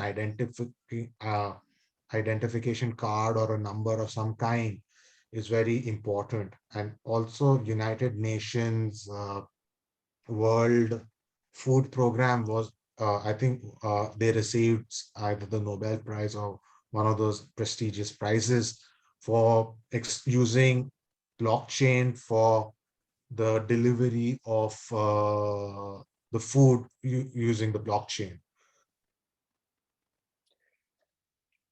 Yeah, so we were having this conversation once, just when the war had broken up there. So think of a use case today where you have to leave overnight all your assets, right? The only assets that you can carry with you, you can't carry cash with you, can't carry gold with you. Of course, you can't get your real estate. And this refuge, the person, the moment he goes to a new land, it's pretty much impossible for him to get some kind of loan or anything because he doesn't have an identity by himself. So in that case, it makes total sense. And I mean, of course, you can say that this is this is an extreme country case and those things, but more and more people are talking about climate change. You never know, you may have to leave your own city at some point, and at that time you want to have some kind of asset class which is as liquid as possible to take with you. Just talking a bit about refuge, I think we spoke about it once also, is that the what happens today is with particularly with donations and everything is that say for example I understand a cause and I want to give 100 rupees or 1,000 rupees for that cause, right? I am just dependent on the person because someone has told me about this, I believe in that person and give it to him. But after that, I really don't know where the funds go and how they're utilized, and does it really reach the beneficiary or not. In the case of blockchain, what can happen is, because more people now have mobile phones than bank accounts, so literally someone could download this thing, I could look at this person's wallet address, I could look at this person's profile and transfer the funds to him directly. So which first 100 rupees, which only 60 rupees would reach the beneficiary, now it's very easy for directly about 90% of the funds to reach the beneficiary. So, I mean, blockchain kind of the technology removes the underlying third parties in that case. So, yeah, we spoke about that. So, should we talk about, how are HNIs and investors looking at this asset class? Sure. So, so if you look at the Forbes list of the new millennials who are in the Forbes rich list, who are under the age of 40 or 30, something like that, almost 27% of them have said that they have a significant exposure to cryptocurrencies. Now, if you look at that, that's one part. Then, and more and more institutional investors like Fidelity and all of them are getting some kind of exposure to cryptocurrencies lately. And it is becoming it is becoming a sort of like a hedge against inflation also, especially Bitcoins. And also there are ETFs which are being, there are a lot of ETFs which have recently launched. There is talks of I think invest. A lot of crypto funds are coming up, as I mentioned. And I mean, HNIs are, I mean, I get a lot of queries from HNIs telling me that they want to get some exposure to crypto, and almost every HNI, every family office has someone who's actively looking at investing in crypto, and they're looking at an exposure of anywhere from 1% to 5% at least, So when you look at the quantum globally, the trend is going towards crypto, and it has become a whole new asset class.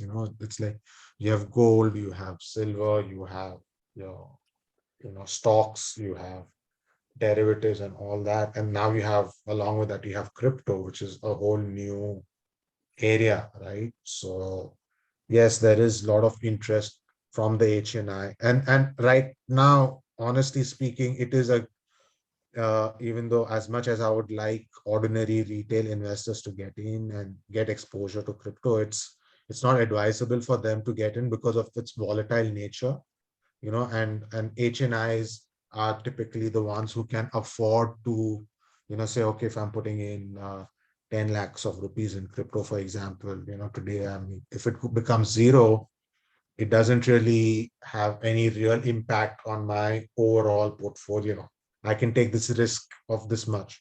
So as long as people know what their risk levels are, then they should look at it from that perspective. So since we spoke about funds and AIFs and everything, can a fund or an AIF invest into this asset class directly? And also, does it have, I mean, because the challenge with this asset class is it's global, right? So, I mean, what is happening is that, I mean, from India's perspective, I mean, there hasn't been any, I think there is one crypto fund which has just been set up in Gift City right now, if I'm not mistaken. And I haven't read up much about it, but it is still in its very early stages.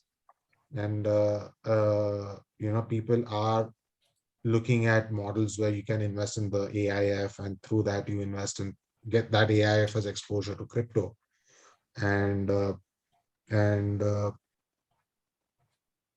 internationally, there are a lot of funds in which you can invest, directly and get exposure to crypto.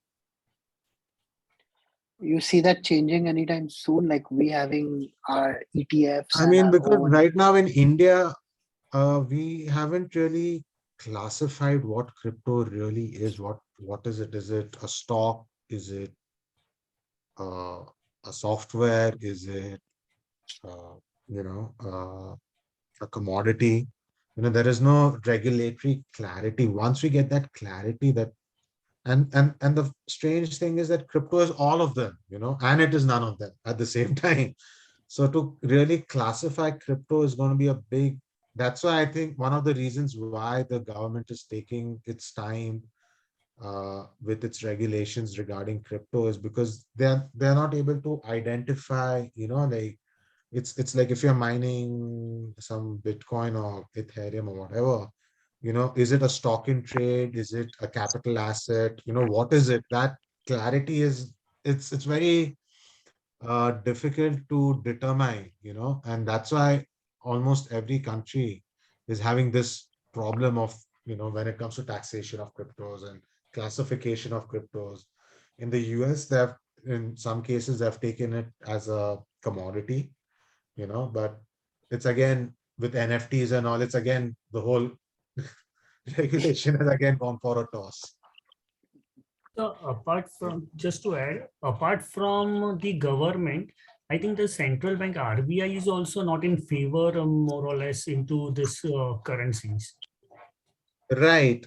I think that's one of the reasons is that, but the RBI is looking at creating its own Yeah, digital. digital currency.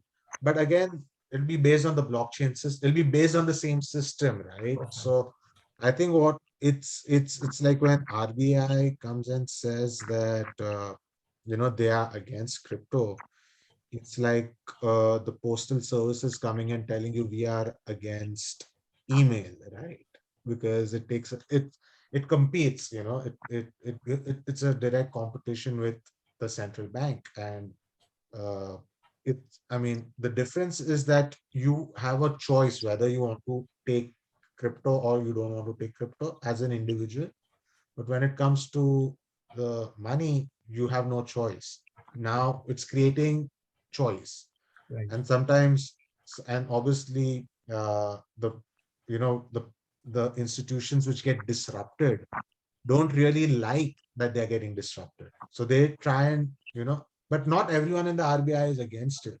Right. You know, it's again within the RBI also it's divisive. Right. So that's I've met a lot of people who are pro crypto in RBI also.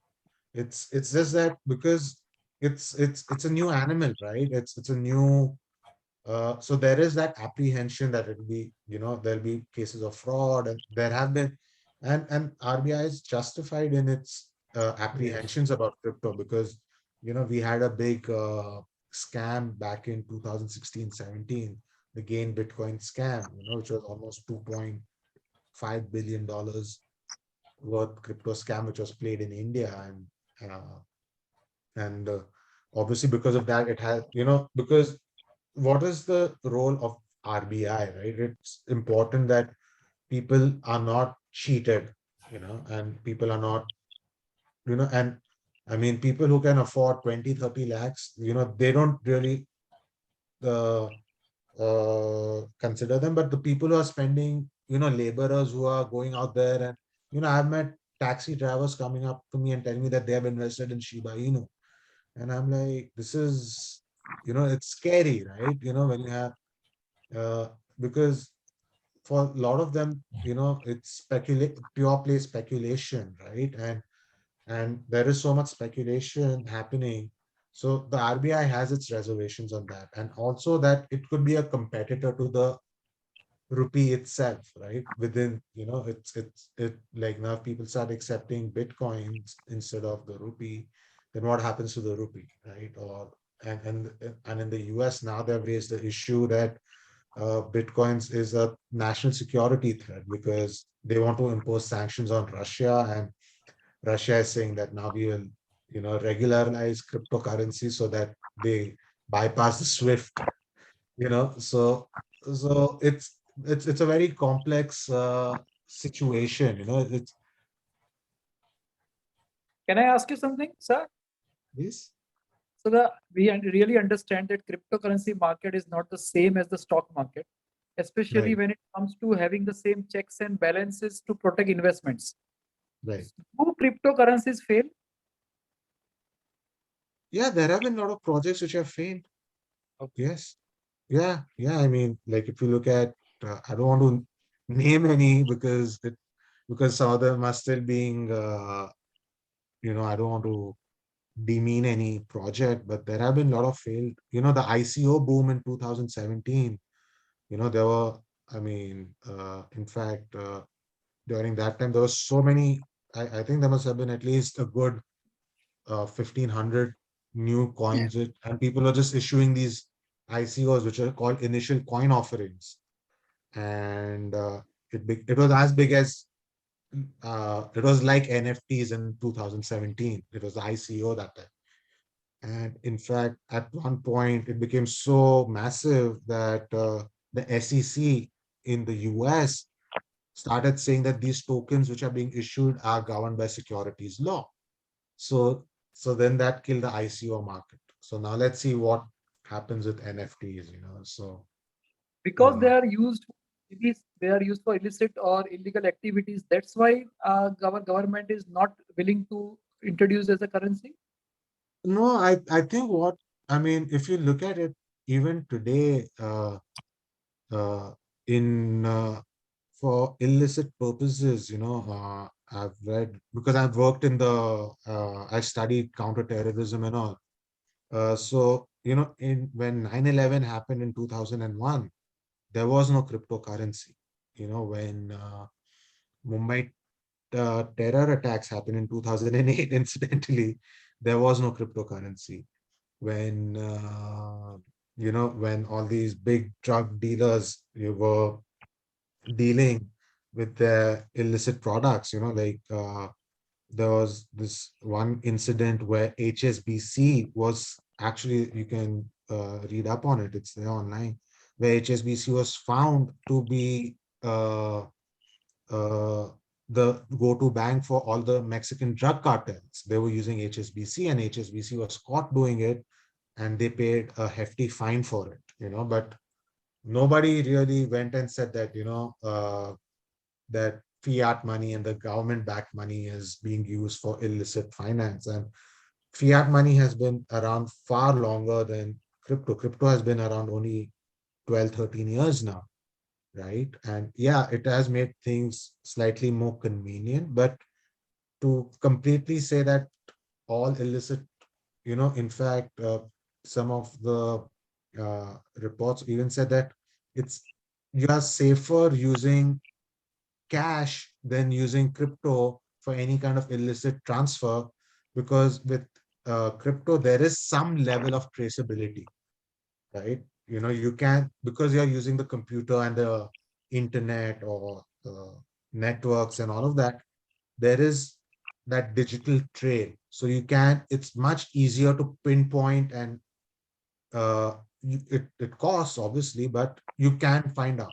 But with cash, once I give you cash, there's absolutely no chance of tracing it back.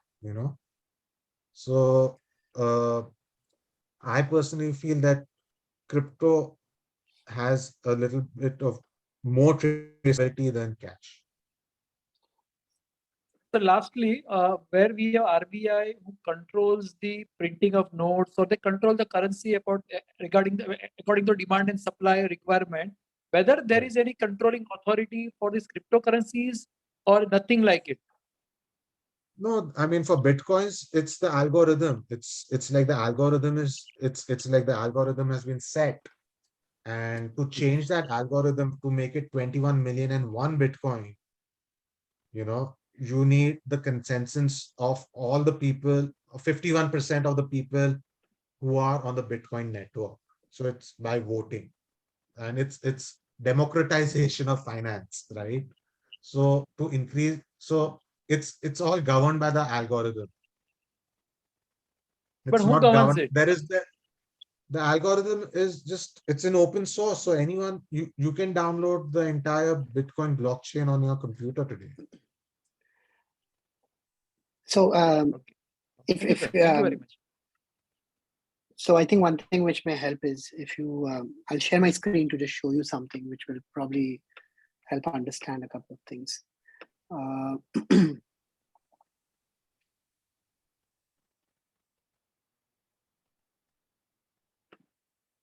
So this is, for example, etherscan.io, right? Any transaction that you've done on Ethereum network, you can actually see this is the wallet address and whom it's gone to and what block it's part of, right?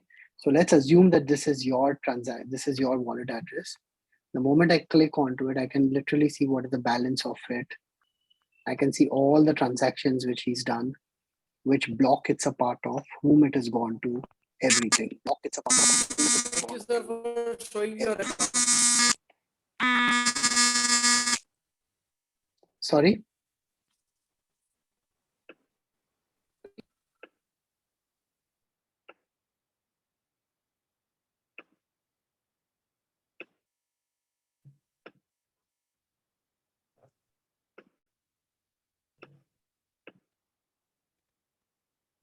Can you hear me? Yeah. Yes. So that wasn't my wallet address. It was just a random wallet address. But yeah, you can pretty much go on. I don't know if you saw the screen. Was it visible or not? Yes. Actually, in between, some mining process was also going on. Okay. So basically every chain has something similar where you can go and look up your wallet address.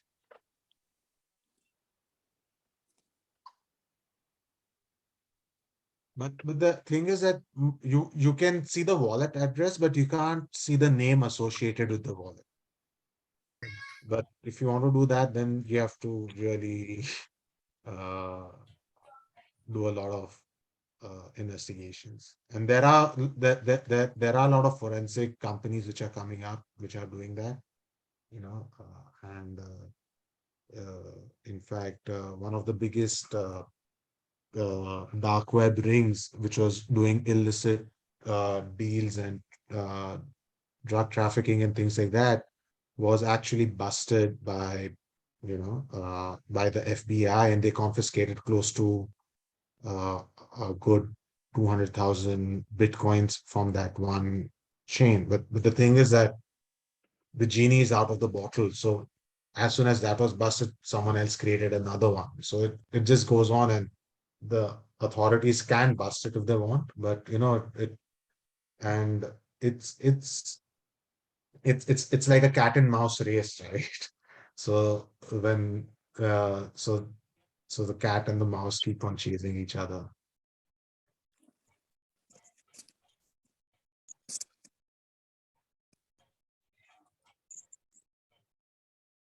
Vipul sir, do we have any questions in the question box? So yeah, we have 4 more questions which have come up.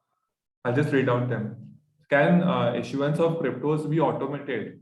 So will there be a situation where a company comes up with the idea that they will help others issue a crypto at a fixed or variable fees? I'm sorry, I didn't understand the question. So question is on, can issuance of cryptocurrency be automated? Well, it's a programming code, so yes, it can be. But it depends on how the project has designed their, what they want the token and all that stuff to be. So And I mean, for yeah. Yeah, for the second part, will there be a situation where a company comes up with the idea that they will help others issue a crypto that solves the problems for them for a fixed or a variable fee? I mean, it's actually happening with NFTs, right? NFTs are being issued on ERC20 and ERC 721, is it? I forget. Tokens, and it's being issued on the Ethereum blockchain, for which they're paying gas fees to issue the NFT. So, I mean, it's already happening, so it's just like any software company, most of these are technology companies. So for them to replicate it is not that difficult. And they can do it. You can have white label cryptocurrencies also, and you can have, branded cryptocurrencies, for lack of better words. Next question is, issuance of cryptos require very specialized skill set. So what are those skill sets? So I think you first of all, you need a very good in-depth knowledge of computer science. It requires, you need to be have a good understanding of computer science, because it's all about computers. And then along with that, you need a good knowledge of finance, finance, you know, not just finance in terms of accounting and things like that, but finance as the history of finance, and you need to have a good understanding of modern day economic theories. You need to have uh, uh,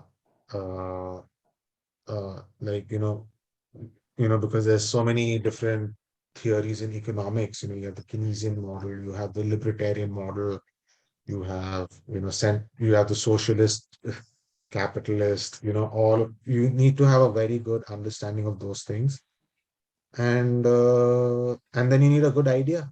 You need to have a good utility for the token or the crypto you are issuing. So it's like, I mean, I can create a token. I can create a, a Vada token, for example, and say, but the acceptability will depend on the trust people have in what I say. Next question is it practically possible to regulate cryptocurrency and blockchain? And if yes, how? For me, I mean, so I guess it's a yes and no. No, because the design of blockchains is made to get rid of third parties. Yes, is because it's an asset class, and asset classes kind of get some kind of regulation depending on which country and what jurisdiction they're part of. So I think it's, one thing which, we talk about is that definitely at some point, like whenever you trade off, if you're doing an exchange or something, KYCs and all become an important part. That's kind of a way how you're adding regulation to make sure that, whatever transactions are happening, they can be traced and everything. But I think that's just it's a very broader, in-depth conversation. And to be honest, I think countries are trying to figure this out. So it's out of my scope. I think it's a very interesting question because, if you look at the origins of cryptocurrency and digital money, it started by a group of computer scientists and software engineers in the US and other parts of the world in the late 80s. It was called the Cypherpunk Movement. And the cypherpunks wanted to make encryption software available for the entire world, easily. And what happened was that the US government was quite opposed to having this encryption technology reach the rest of the world because they felt that it would be a national security hazard for them. So these people were like, how do we fight we want to make this democratized and for the whole world while the government wants it only for themselves. So they rebelled, and what they did is that they wrote the entire code of these encryption softwares. They wrote it down on t-shirts in a book format, and they started shipping them out. And the US government came after them and tried to, stop them and all. And they said that you can't stop us because this is our right to free speech. So, there are elements of the Constitution that come into play when it comes to all of this. It's very important, with cryptocurrencies, the Constitution, it is, it becomes a very important, like even when we fought the case in the Supreme Court, one of the, one of the uh, arguments we had put across is that this is your right to earn. We have freedom of in the fundamental rights, freedom to earn.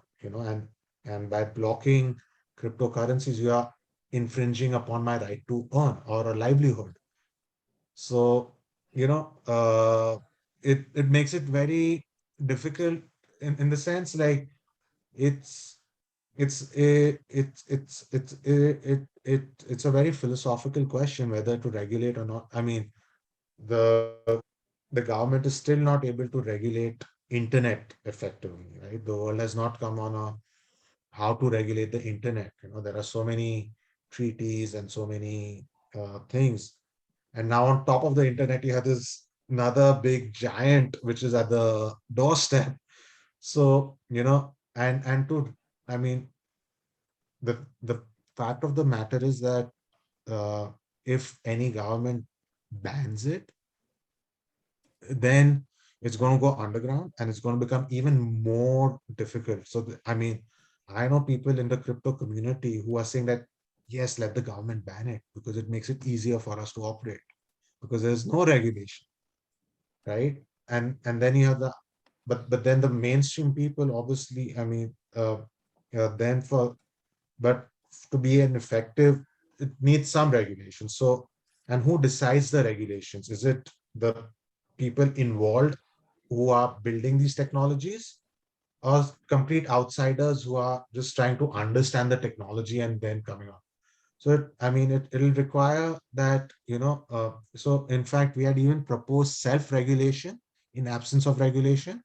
So like you bring the people who are in the crypto business, bring them together, create like in fact, I'll share one article which I had written for First Post. Uh, just one moment. So in that, where I've said, uh,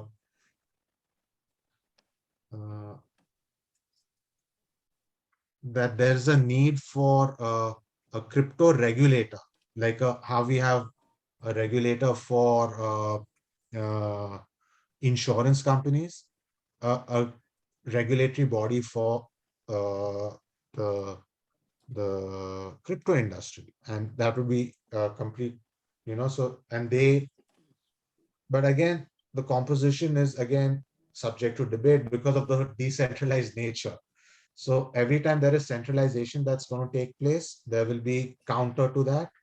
So it'll always be this game of table tennis being played between those who want regulations and those who don't want regulations. And then the regulations, who will decide and whether they'll be accepted or not. Like the New York Financial Authority had issued the BIT license back in 2017, but nobody in the community bothered to deal with it because it was making it too complicated. And they said, we don't want to, we'll work without the license. So, regulations, no regulations, and in absence of regulations. So, that's what is creating the real volatility in the crypto market. This is the real issue that, you know, how do you, it's how do you harness the ocean, right? That's what's happening. Like, you have how do you harness the ocean to generate electricity? There are technologies for that, but it's much more complicated than harnessing a river, right? So it's that debate is not going anywhere. In fact, in Texas, one of the contestants for the governor of Texas, he's announced in his campaign that if he becomes the governor, he's going to make Bitcoin the legal tender in Texas. And then Arizona, in another state in the US, has introduced a bill saying that they want to legalize Bitcoin. They want to make Bitcoins the legal tender. Then you have countries like El Salvador, which have already made Bitcoin their legal tender. And this regulation, no regulation debate it's a very long debate. I just want to add one thing because we're talking about India. Particularly India is in a very interesting spot right now. There's no doubt that we have a very heavy tech-centric generation that's coming up. Through our calls, we talk to people that are the kids that are like 12, 13, 14-year-old kids that are really good programmers, technically sound. And that's just going to change further. We also have a very strong English-speaking population.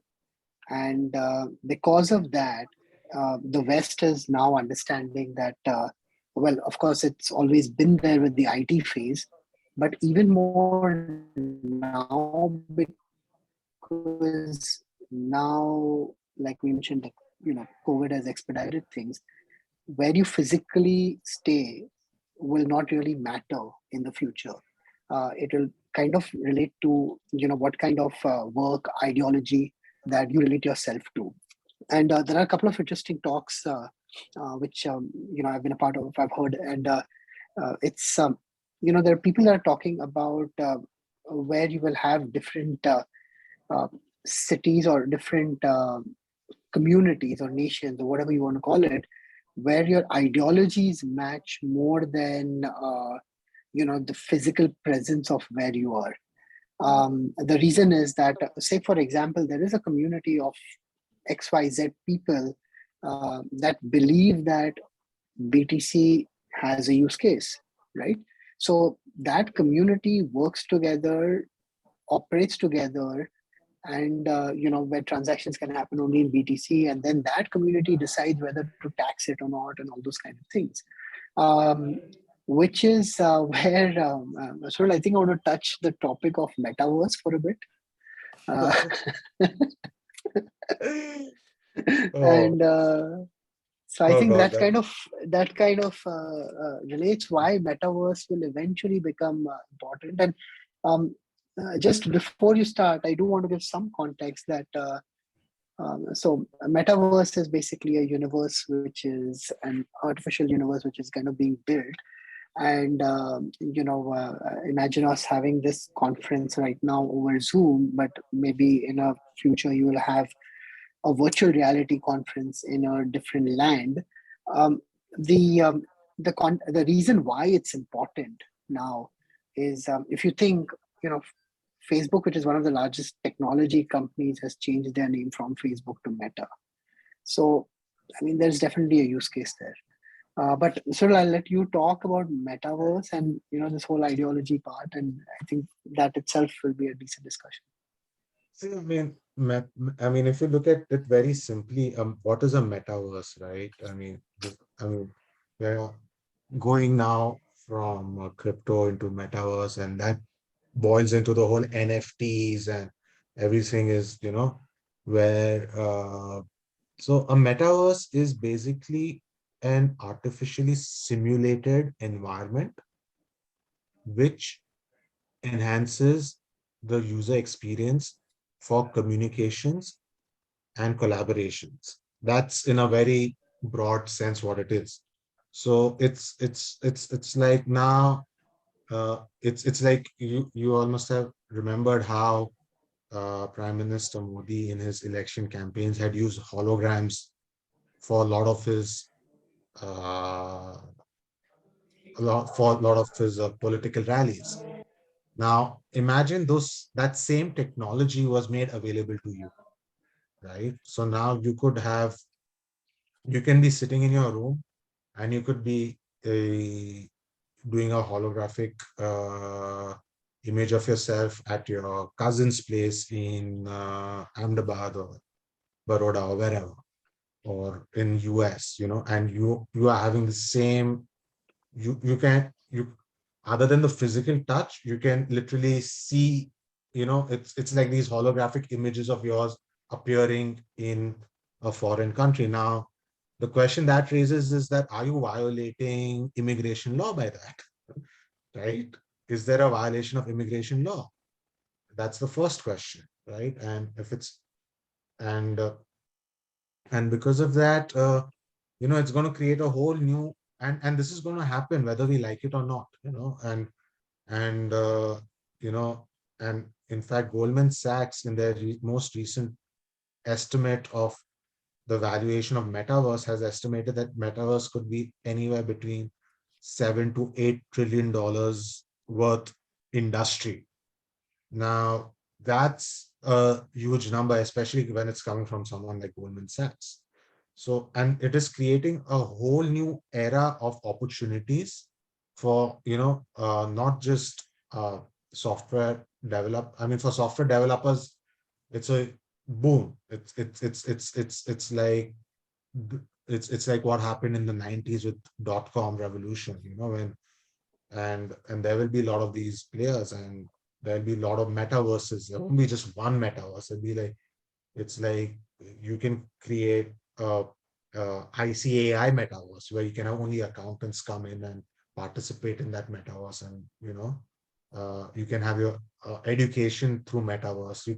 So basically, you'll be having you'll be your work, your play, your family life, all of that will be through this metaverse in a simplistic form. And in that, you will have a lot of technologies that will be created. So you'll have metaverse tokens, which you can use in certain metaverses to gain access to certain, like for example, if you have certain courses that you're offering, you need certain tokens for that, which you can earn only by participating in the metaverse. So it's gamification on a huge level, and there are obviously going to be there's a lot of financial rewards involved in it, but there will be also a lot of issues that will emerge from it, like especially when it comes to uh, health and well-being of people, like how much technology is coming our way.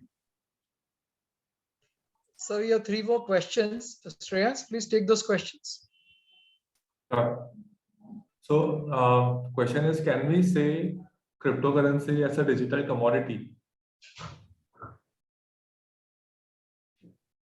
I mean, it does have elements of a commodity. It does.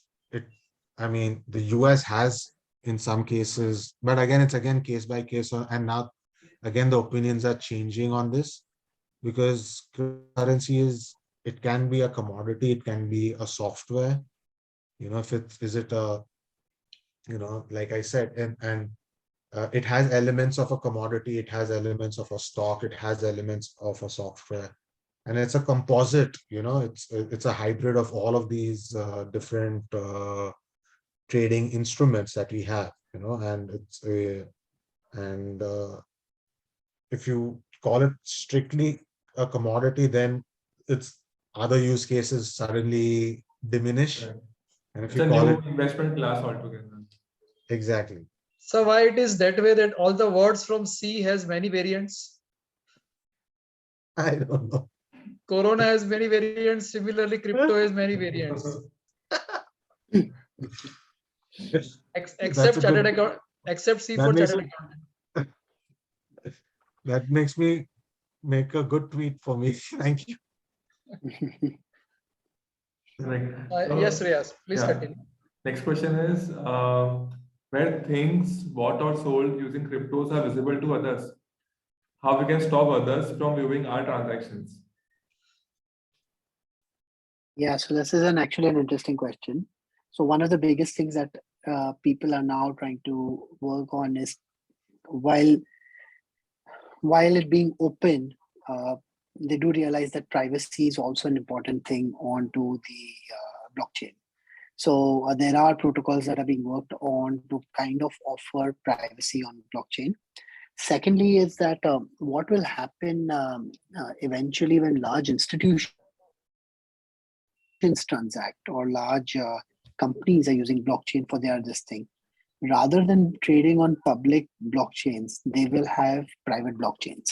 So that will be basically a blockchain entirely for their company and or entity. And that the way it could work is that if 5 or 6 or 10 or 12 companies are working together on something, then those blockchains could be interrelated, and only those entities can be part of it.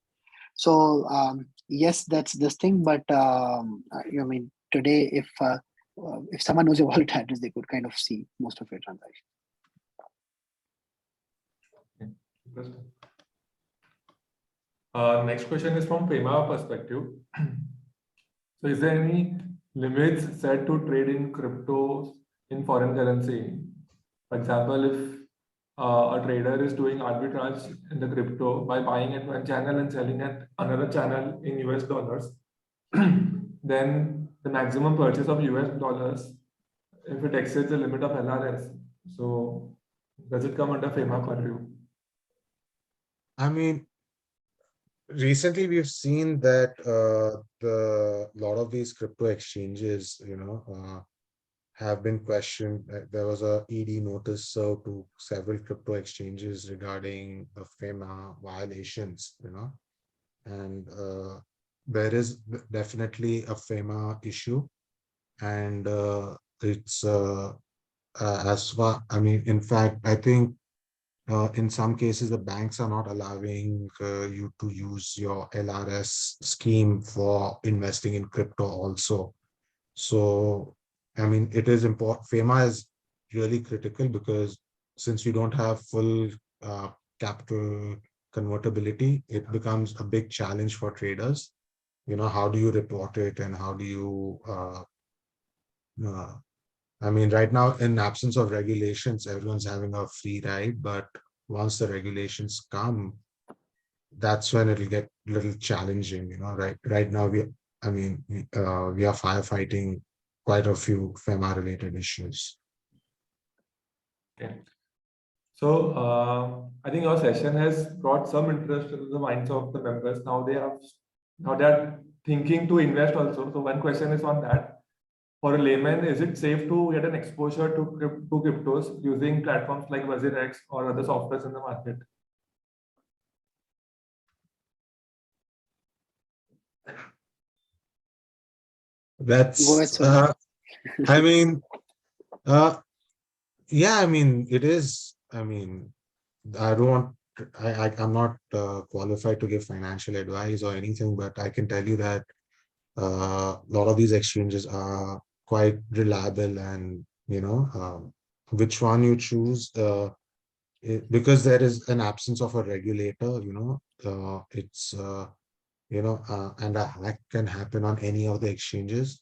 So what the mantra with investing in crypto is that not your keys, not no, what is it, um not your keys, not your tokens. So what you can do is you can go and buy on any of these centralized exchanges, and then then extract it from them and put it on a cold storage, and you can keep it with yourself. But then again, that also has its own risk, that you lose your pen drive, so these risks are going to always be prevalent, so it would be I mean, WazirX and all are, I mean, they're uh, uh, exchanges of good repute, and they are in the mainstream, and so at least there is some recourse in case something goes wrong. You can, like I've seen Nishal, if you tweet to WazirX, the founder, he tends to reply. So, but it goes with many of the other exchanges also, but it's important that uh, you do some due diligence again on the exchanges also, and on the founders and what their backgrounds is, if you're investing substantial amounts, but it's advisable to read up on, because in the past, I remember in 2000, was it 11 or 12, the world's biggest Bitcoin exchange, Mt. Gox, it suddenly just collapsed and people lost huge chunks of, it can happen, there is that risk of exchange collapsing because of a hack. So that risk you have to keep in mind, and because it's got so many risks, that's why it's probably getting so volatile, and it's appreciating also at the same time. So it's a wild west kind of a situation right now when it comes From to the crypto. last 2 years, sir, the definition of risk has changed. Yeah. Yeah. And the last So, question. last question. Last question, please. So does NFT work similar to crypto? Can you walk through one example of how NFT is used to physically buy an artwork? And does seller receives NFT or buyer holds artwork in NFT? So how does NFT work? Ankit, you might want to take that. So NFTs is actually very interesting. Like we were talking about, NFTs are non-fungible tokens. What that means is, say a digital art is made and it's valued today at 1 ETH, and in 5-10 years it becomes 5 ETH because of the scarcity of it. I mean, a good way to look at it, there's a website called OpenSea.io. It's the world's biggest NFT marketplace. If you're a really good artist, you can go and make your NFT and put it up there. Okay, and if there's a demand for it, people may buy it. And if you want to buy, you can go and buy it and keep it. But someone would ask, so what's the whole? What do I do with this, right? What do I do with this NFT and how is this thing? So it kind of relates to the conversation we were having with the metaverse and everything. You can basically eventually that becomes your digital identity. And you could have, instead of a profile pic, you can have an avatar as a profile pic and everything. NFT right now is, we're just talking about art, and we're just talking about things related to art. But it becomes even more interesting when. So let me give you an example, right? Hello. Yeah, sorry. So let me give you an example of for this thing. So for example, let's assume you had a rare, like, Sachin Tendulkar's bat, very this thing, right? You have this piece, and it's very valuable because there are limited pieces of that. Now, the way you value it today is you would have a certificate associated with it. Now, what happens is that the certificate could get damaged, tampered, or anything of that sort. But now this physical good can in the future be associated with a digital certificate, or what we call as an NFT. Now, the NFT can be programmed such that every time this good changes hands, a percentage of the royalty needs to go to the person that originally owned it. So imagine that every time that someone bought or sold this rare product, whether it's a bat or whether it's a amount of revenue from it. So that's what actually, when physical goods will match up to digital goods, that's a good use case of NFTs. And but if you want to look at different arts and everything, you can go on to any of these marketplaces and buy it. Also, another use case for NFTs, I mean, what I'm more excited about NFTs is the art and the collectibles part is just the surface level, it's just the tip of the iceberg. But when you have, like when you buy your car, right, and you have to do your registration and you have the, things like that, so you can have the same car, right? It can be, everyone can have the same Hyundai, Creta, whichever, and you can have, the car is the same, but the ownership is different, right? So all the registrations and all that you do with the RTO and all of that, that will become an NFT. So Yeah. in an essence, it's the same. I mean, a car is a car is a car, but the ownership is different. So what NFTs does is it establishes provenance. So it tells you who has owned the car and where it's been, how many accidents it has gotten into. It gives you the whole record. And right now, when you have to sell your car in the secondhand market, the amount of documentations that you have to go through, to just sell your car is quite a lot, So all of that will come into this digital certificate, which is an NFT, which you simply just, through a transaction, you just transfer it when you sell your car. So that's another area. And Yeah, and it I works think with it's a real very estate also. It will work with, sure. your academic certificates and things like that. So like today, if you want to get a copy of your 10th standard SSE or ICSE or CBSE certificate, the process that you have to go through is quite laborious. But once it comes on an NFT format, it's issued to you through an NFT and it stays with you, so, and its value, only you know what its real value is, because it's like when you have to submit it, that's when you realize how valuable it is. Until then, it's, it just sits with you. Yeah, I think the last one is also very relevant. As a matter of fact, Cardano, which is one of the well-known coins, is working on a program in Africa. What they're doing is they're working with students from the 5th grade onwards to track their academic records and put it onto the blockchain. What this means is that next time, like when these kids, when they will graduate, instead of having to give all this paperwork, they will actually just have to give out like a 16-digit code, and someone can look it up and go through exactly whatever has been their past records. And imagine like this person going and working at 3-4 other companies. Just by having to look up someone by that address, they can verify all the things that the person has done in the past.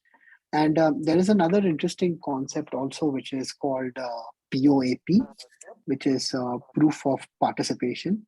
What happens is POPs are actually distributed. So for example, we have about, I don't know how many attendees today, but today you want to track how many attendees have actually come for your this thing. And maybe if you have some kind of association that if this person has attended 10 events, he gets some kind of badge or some kind of certificate or title. So these every time you attend a session, you are awarded a POP, which is basically gets stored against your wallet address or against your username. And after you've got 10 of these, you get a badge, which is like an NFT. And it becomes extremely important because now no one needs to go through anything, because everyone can just look at each one's identity and understand whether this person has got so many credits or not, and what this person has done. But the use cases of NFT are going to be quite high in the future. Interesting. So thank you both speakers, Desai sir and Jhaveri sir, for your valuable inputs. And really you have thrown a very good insights on the subject matter, cryptocurrency. And I think both sirs, we have also created today a POP so that in future we will call you again and again. And now I request our colleague CA Shreyans Devia to present hearty vote of thanks to both of you. Ankit sir, you showed an example of a crypto account. Thank you for showing your account. Oh, that wasn't mine. That wasn't mine. Actually, if it, I don't even know how much was there in, but if it's a lot, then. Okay, we will put it that way. It was not your account. Yeah, I mean, the whole idea was because someone actually asked on the group saying if they want to audit it or something like that, Right. How can they look at it? I just thought it would be useful for someone to understand it. So thank you, Vipul bhai. It will be my privilege. Everyone is aware about terms like Bitcoin, cryptocurrency, and blockchain. However, with today's session of our learned speakers, we have become more knowledgeable. Suril sir and Ankit sir have explained these concepts very well by simplifying them with the help of a lot of illustrations, creatives, through questionnaires. And you have covered the origin, like you have covered these terms right from the origin of Bitcoin, the current trend, the future trend, and the various use cases.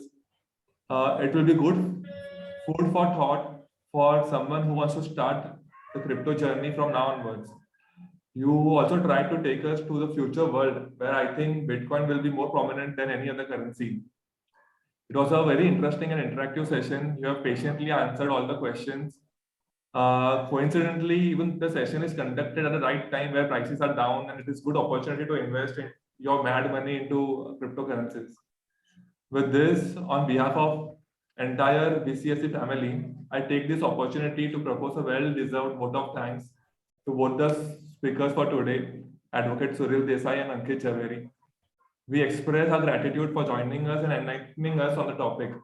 With this, I request Vipul sir to take this session ahead. Thank you, sir. Thank Thanks you. a Thank lot you. once again to both of you. Thank you very much. It was a pleasure. Thank you. Thanks. Thank you very much. Thank you. Thank you very much. Thank you. Thank you. Thank you. Bye-bye.